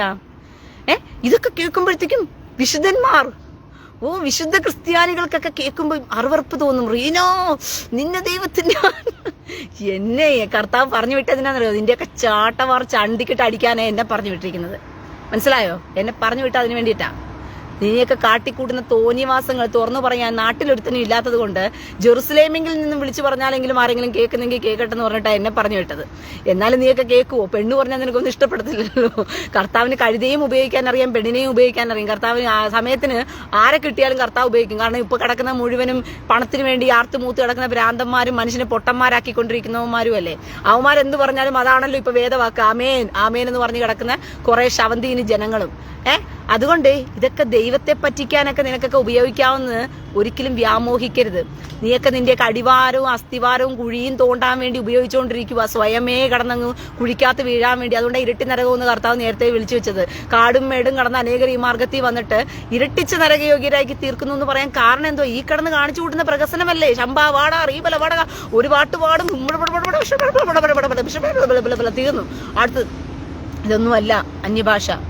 അപ്പം ഇവന്മാര് അവിടെ ഇരുന്നിട്ട് ലാസ്റ്റ് പറഞ്ഞു ഇവന്മാർക്ക് അന്യഭാഷ നീട്ടിക്കൊണ്ടുപോകാൻ പറ്റുന്നില്ല. കാരണം വെച്ചാൽ വായി കിഴക്കും 12 മണിക്കൂർ ആർക്ക് പറയാൻ പറ്റും അന്യഭാഷ? അന്യഭാഷ കിട്ടിയവന് ചിലപ്പോൾ പറയാമായിരിക്കും, അല്ലാത്തവന് പറ്റുമോ? അതുകൊണ്ട് ഇവന്മാർക്ക് പിടിച്ചു നിൽക്കാൻ പറ്റുന്നില്ല. അപ്പൊ ഈ അന്യഭാഷ നീട്ടിക്കൊണ്ടുപോകണം. അപ്പൊ എന്ത് ചെയ്യണം? വ്രതം കൊടുക്കുക ടൈമിങ്ങിൽ. ഒരുത്തൻ വന്നിട്ട് ശമ്പ വാടാ, ഒരുത്തൻ റൂബല വടക, ശമ്പല കടക, റീബൽ ഖാന വടക വച്ചസി, ലെങ്കല്ലമ്മ, ശങ്കലക്ക, ലൂബല്ലക്ക. ഇത് എന്ത് കോൺവെർസേഷൻ ആണോ ദൈവവുമായിട്ടെന്ന് എനിക്ക് മനസ്സിലാകുന്നില്ല. കൂടാരാടാ ശിവമാമ, കൂടാരാടാ ശിവമാമ എന്ന് പറയുന്നത് പോലെ ഇത് എന്ത് കോൺവെർസേഷൻ ദൈവവുമായിട്ട് നടത്താനാണെന്ന് എനിക്ക് മനസ്സിലാകുന്ന വിവരദോഷികളെ, വൃത്തികെട്ടവന്മാരെ, പരിശുദ്ധാത്മാവിനെതിരെ വ്യാജം പറയുന്നവന്മാരെ, നീയൊന്നും വരുവാനുള്ള ലോകത്തിൽ നിന്നും ഒഴിഞ്ഞു പോയിരിക്കാൻ പറ്റത്തില്ല. പരിശുദ്ധാത്മാവിന് വ്യക്തമായിട്ട് അറിയാവുന്നത് കൊണ്ടും പരിശുദ്ധാത്മാവിന് അന്യഭാഷ എന്ന് പറയുന്നത് വ്യക്തമായിട്ട് എന്താണെന്ന് അറിയാവുന്നത് കൊണ്ടുമാണ് ഞാൻ ഇത്രയും കൃത്യമായി സംസാരിച്ചുകൊണ്ടിരിക്കുന്നത് നിങ്ങളോട്. അല്ലാതെ അന്യഭാഷ ഇല്ലാത്ത ഒരാളായിട്ടോ അന്യഭാഷ എന്താണെന്ന് അറിയാത്ത ഒരാളായിട്ടോ ഒന്നും അല്ല ഞാൻ സംസാരിച്ചുകൊണ്ടിരിക്കുന്നത്. ഞാൻ വളരെ വ്യക്തമായി പരിശുദ്ധാത്മാവ് എന്താണെന്ന് അറിയാവുന്നത് കൊണ്ടും അന്യഭാഷ എന്താണെന്ന് അറിയാവുന്നത് കൊണ്ടുമാണ് ഞാൻ അതുകൊണ്ടാണ് പറഞ്ഞത് നിങ്ങളെക്കാളും അധികമായി ഞാൻ അന്യഭാഷയിൽ സംസാരിക്കുമെന്ന് പറഞ്ഞത്. ഞാൻ 13 ഭാഷകളിൽ സംസാരിക്കുന്ന വ്യക്തിയാ പ്രിയ സഹോദരങ്ങളെ. 1-2 ഭാഷകളൊന്നും അല്ല ഞാൻ സംസാരിക്കുന്ന അന്യഭാഷ എന്ന് പറയുന്നത്. സംസാരിച്ചാൽ നമുക്ക് അന്യഭാഷയിൽ മണിക്കൂറോളം സംസാരിച്ചു പോകാൻ പറ്റും. മണിക്കൂറോളം, ദിവസങ്ങളോളം നമുക്ക് അന്യഭാഷയിൽ സംസാരിക്കാൻ പറ്റും എന്നുള്ളത് മനസ്സിലാക്കിക്കൊള്ളുക. അല്ലാതെ ഈ കിടന്ന് കാട്ടിക്കൂട്ടുന്ന ചിലപ്പും കിലപ്പും ഒന്നും അല്ല അന്യഭാഷ. അത് വ്യക്തമായി ഇപ്പം എന്തുവാ, നമുക്കൊരു എന്താ പറയുന്നത്, നമ്മൾ ഒരു കുഴിമന്തി എന്ന് പറയുന്ന സാധനം നമ്മൾ കഴിച്ചിട്ടുണ്ട്. ഒരു കുഴിമന്തി കഴിച്ച് നമ്മൾ ഇരുന്ന് അതിന്റെ ടേസ്റ്റ് മനസ്സിലാക്കി ഇതാണ് കുഴിമന്തി എന്ന് മനസ്സിലാക്കി വെച്ചിരിക്കുന്നിടത്ത് നമ്മൾ വേറൊരു സ്ഥലത്ത് ചെന്നപ്പോഴത്തേക്കും അവൻ നെയ്ച്ചോറ് കൊണ്ട് കൊടുത്തിട്ട് ഒരുത്തരെ പറഞ്ഞു പറ്റിക്കുക കുഴിമന്തിയാണെന്ന് പറഞ്ഞു പറ്റിക്കുമ്പം യഥാർത്ഥ വണ്ണം കുഴിമന്തി കഴിച്ചവൻ അറിയാൻ പറ്റും ഇത് കുഴിമന്തിയാണെന്ന് അറിയാവുന്നതുകൊണ്ട് അവൻ പോയി തർക്കിക്കും, അല്ല ഇത് നെയ്ച്ചോറാണ്, ഇത് കുഴിമന്തി അല്ല, ഇത് കുഴിമന്തി ഇങ്ങനെയല്ല എന്ന്. എന്തുകൊണ്ടാണ്? അവന് കുഴിമന്തിയാണെന്ന് വ്യക്തമായി അറിയാവുന്നത് കൊണ്ടാ. എടാ വൃത്തികെട്ടവന്മാരെ, നിന്നോടൊക്കെ ഞാൻ പറയുന്നത് അന്യഭാഷ വ്യക്തമായി അറിയാവുന്നത് കൊണ്ടാണ്. നീയൊക്കെ പരിശുദ്ധാത്മാവിനെതിരെ വ്യാജം പറയുന്നു എന്നുള്ളത് 100% ഉറപ്പുള്ളത് കൊണ്ടാണ് ഞാൻ സംസാരിച്ചുകൊണ്ടിരിക്കുന്നത്. എന്നെ ദൈവത്തിന് തകർക്കണമെങ്കിൽ എന്നെ തകർക്കണമായിരുന്നു. നീയൊക്കെ പറയുന്നതനുസരിച്ചാണെങ്കിൽ ഞാൻ പരിശുദ്ധാത്മാവിനെതിരെ സംസാരിക്കുകയാണ്, റീനോ ദൈവസഭയ്ക്കെതിരെ സംസാരിക്കുകയാണെന്ന് പറഞ്ഞു കഴിഞ്ഞാൽ എന്നെ വായ് തുറക്കാൻ വിടാതെ ദൈവം എന്നെ തീർത്തു കെട്ടണമായിരുന്നു. പക്ഷെ ഓരോ ദിവസവും എന്നെ നടത്തിക്കൊണ്ടുപോകുന്ന വിധങ്ങളും പദ്ധതികളും നിനക്കൊന്നും അറിയത്തില്ലല്ലോ ഇസ്രായേലിൽ ഞാൻ ജീവിക്കുമ്പം. എന്റെ ഹൃദയത്തിലെ ഓരോ ആഗ്രഹങ്ങളെയും ദൈവം നടത്തി തന്നി എപ്രകാരം എന്നെ എന്തിനായിട്ടാണോ ദൈവം ഉപയോഗിച്ചത് അതിന്റെ ആ ഒരു എന്ത് പറഞ്ഞ അവസാനത്തിലേക്ക് ദൈവം എന്നെ കൊണ്ടുപോകുന്നതൊന്നും നീ പൊട്ടന്മാർക്ക് അറിയത്തില്ലല്ലോ. നീയൊക്കെ നാട്ടിൽ കിടക്കുകയല്ലേ. എടാ വൃത്തികെട്ടവന്മാരെ, ഇസ്രായേലിൽ ജീവിക്കുന്ന എനിക്കല്ലേ അറിയത്തുള്ളൂ എന്നെ ഓരോ ദിവസവും ദൈവം നടത്തുന്ന വഴികളും ഓരോ ദിവസവും എന്നെ ദൈവത്തിന്റെ പദ്ധതിയിലൂടെ വരച്ച് ദൈവം കൊണ്ടുപോകുന്ന വിധങ്ങളൊക്കെ എനിക്കല്ലേ അറിയത്തുള്ളൂ. നിങ്ങളോട് ഞാൻ വന്നിരുന്ന് സംസാരിക്കും. എന്റെ ഇമ്മ മരിച്ചതിന് ശേഷം എന്റെ ആബയുടെയും ഇമ്മയുടെയും വീട്ടിലായിരുന്നപ്പോൾ എനിക്ക് പൂർണ്ണ സ്വാതന്ത്ര്യമുണ്ടായിരുന്നു. ദൈവവചനം സംസാരിക്കുന്നതിനും ഓടി നടന്ന് ദൈവകാര്യങ്ങൾ ചെയ്യുന്നതിനും ഒക്കെ എനിക്ക് പൂർണ്ണ സ്വാതന്ത്ര്യമുണ്ടായിരുന്നു. അതിനുശേഷം എന്റെ ഇമ്മ മരിച്ചതിന് ശേഷം എന്റെ ജോലിയുടെ കാര്യത്തിനകത്ത് എനിക്ക് ജോലി മനുഷ്യർക്ക് ആവശ്യമാണ്. ഇമ്മയും ആബയും ഉണ്ടെന്ന് പറഞ്ഞ് ഇമ്മയുടെയും ആബയുടെയും വീട്ടിനകത്ത് 24 മണിക്കൂറും കയറി നിന്ന് നമ്മിക്കൊണ്ടിരിക്കാൻ പറ്റുമോ? നിങ്ങളും അമ്മയുടെയും അച്ഛന്റെയും കൂടെയൊക്കെ താമസിക്കുകയല്ലേ? നിങ്ങളും അമ്മയുടെയും അച്ഛന്റെയും കൂടെ താമസിക്കുന്നു പറഞ്ഞിട്ട് അപ്പനും അമ്മയ്ക്കും ഒക്കെ കോടാനുകോടി സ്വത്തുണ്ടെന്ന് പറഞ്ഞ് നിങ്ങളെ വീട്ടിലിരുത്തി 24 മണിക്കൂറും ചോറും കറിയും തന്നോണ്ടിരിക്കുമോ? നിങ്ങളും ജോലി അന്വേഷിച്ച് കോയമ്പത്തൂറും ചെന്നൈക്കും മറ്റു സ്ഥലങ്ങളിലും പോകുന്നത് പോലെ തന്നെയാണ് ഞാനും എന്ത് ചെയ്തത്. എന്റെ ഇമ്മ മരിച്ചതിന് ശേഷം എനിക്ക് ജോലി ആവശ്യമായതുകൊണ്ടാണ് ഞാൻ ജോലിയുടെ കാര്യത്തിലേക്ക് ഞാൻ മാറി നിൽക്കുന്നത്.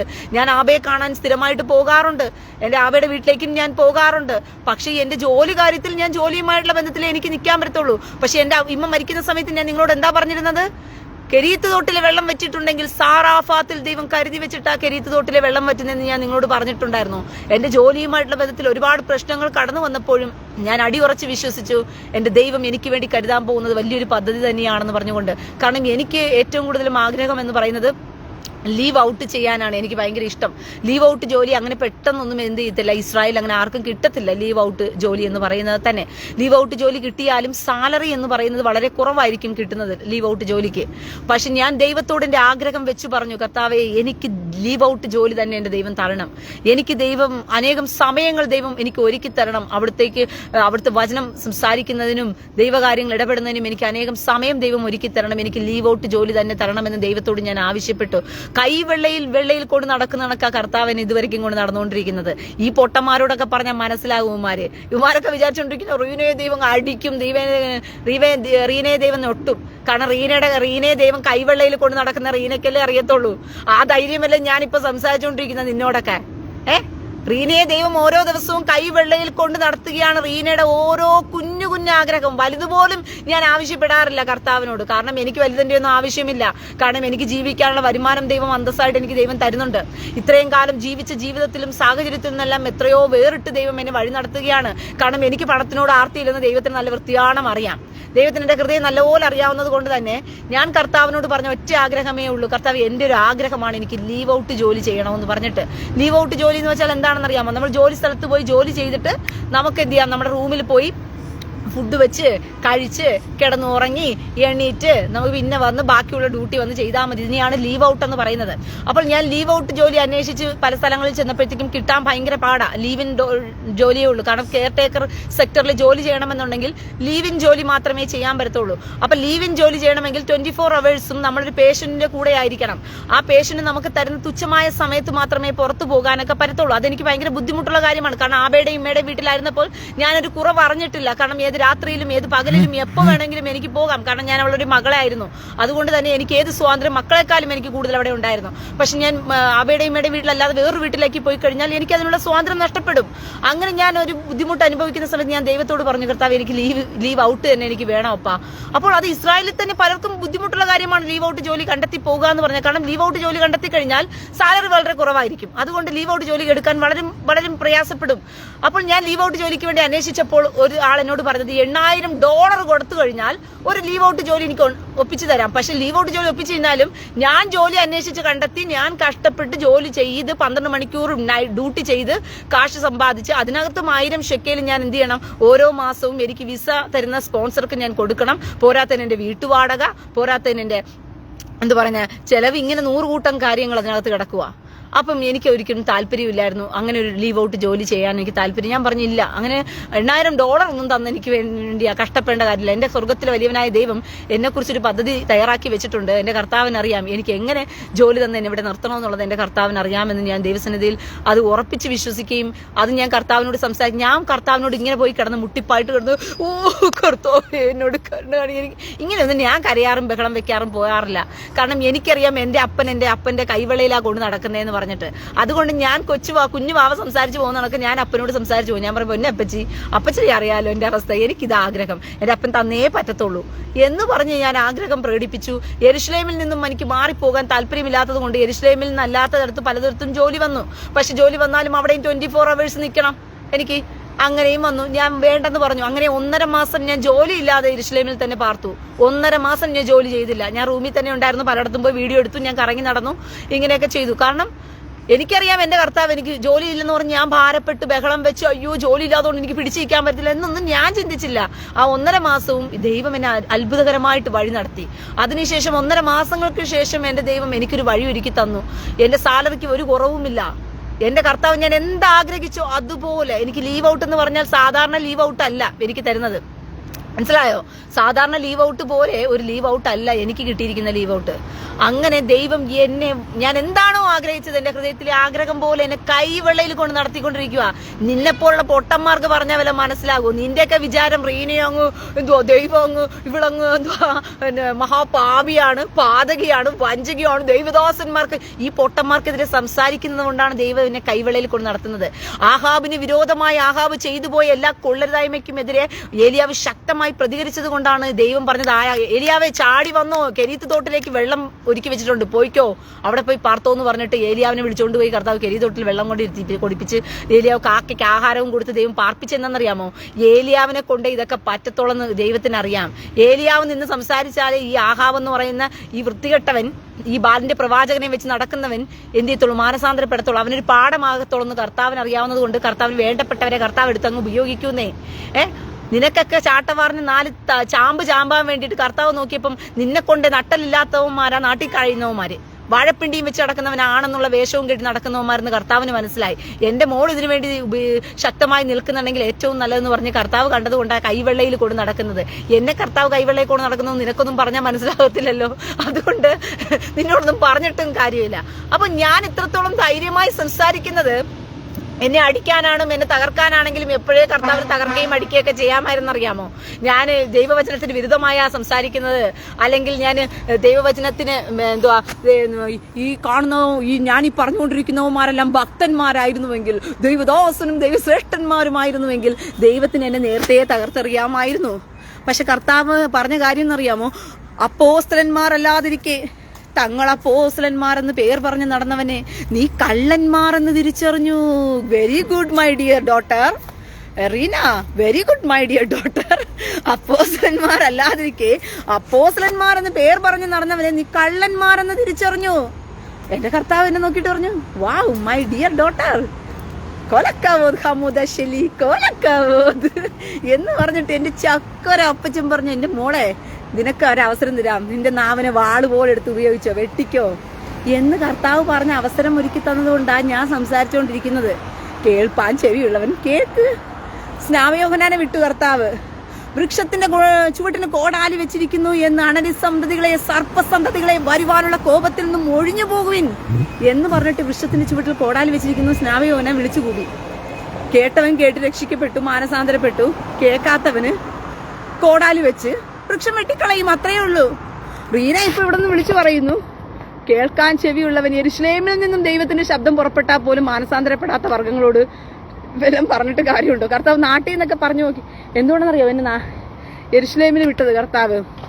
നാട്ടിൽ നിന്നിട്ടാൽ പോലും നിങ്ങളാരും പറയില്ല.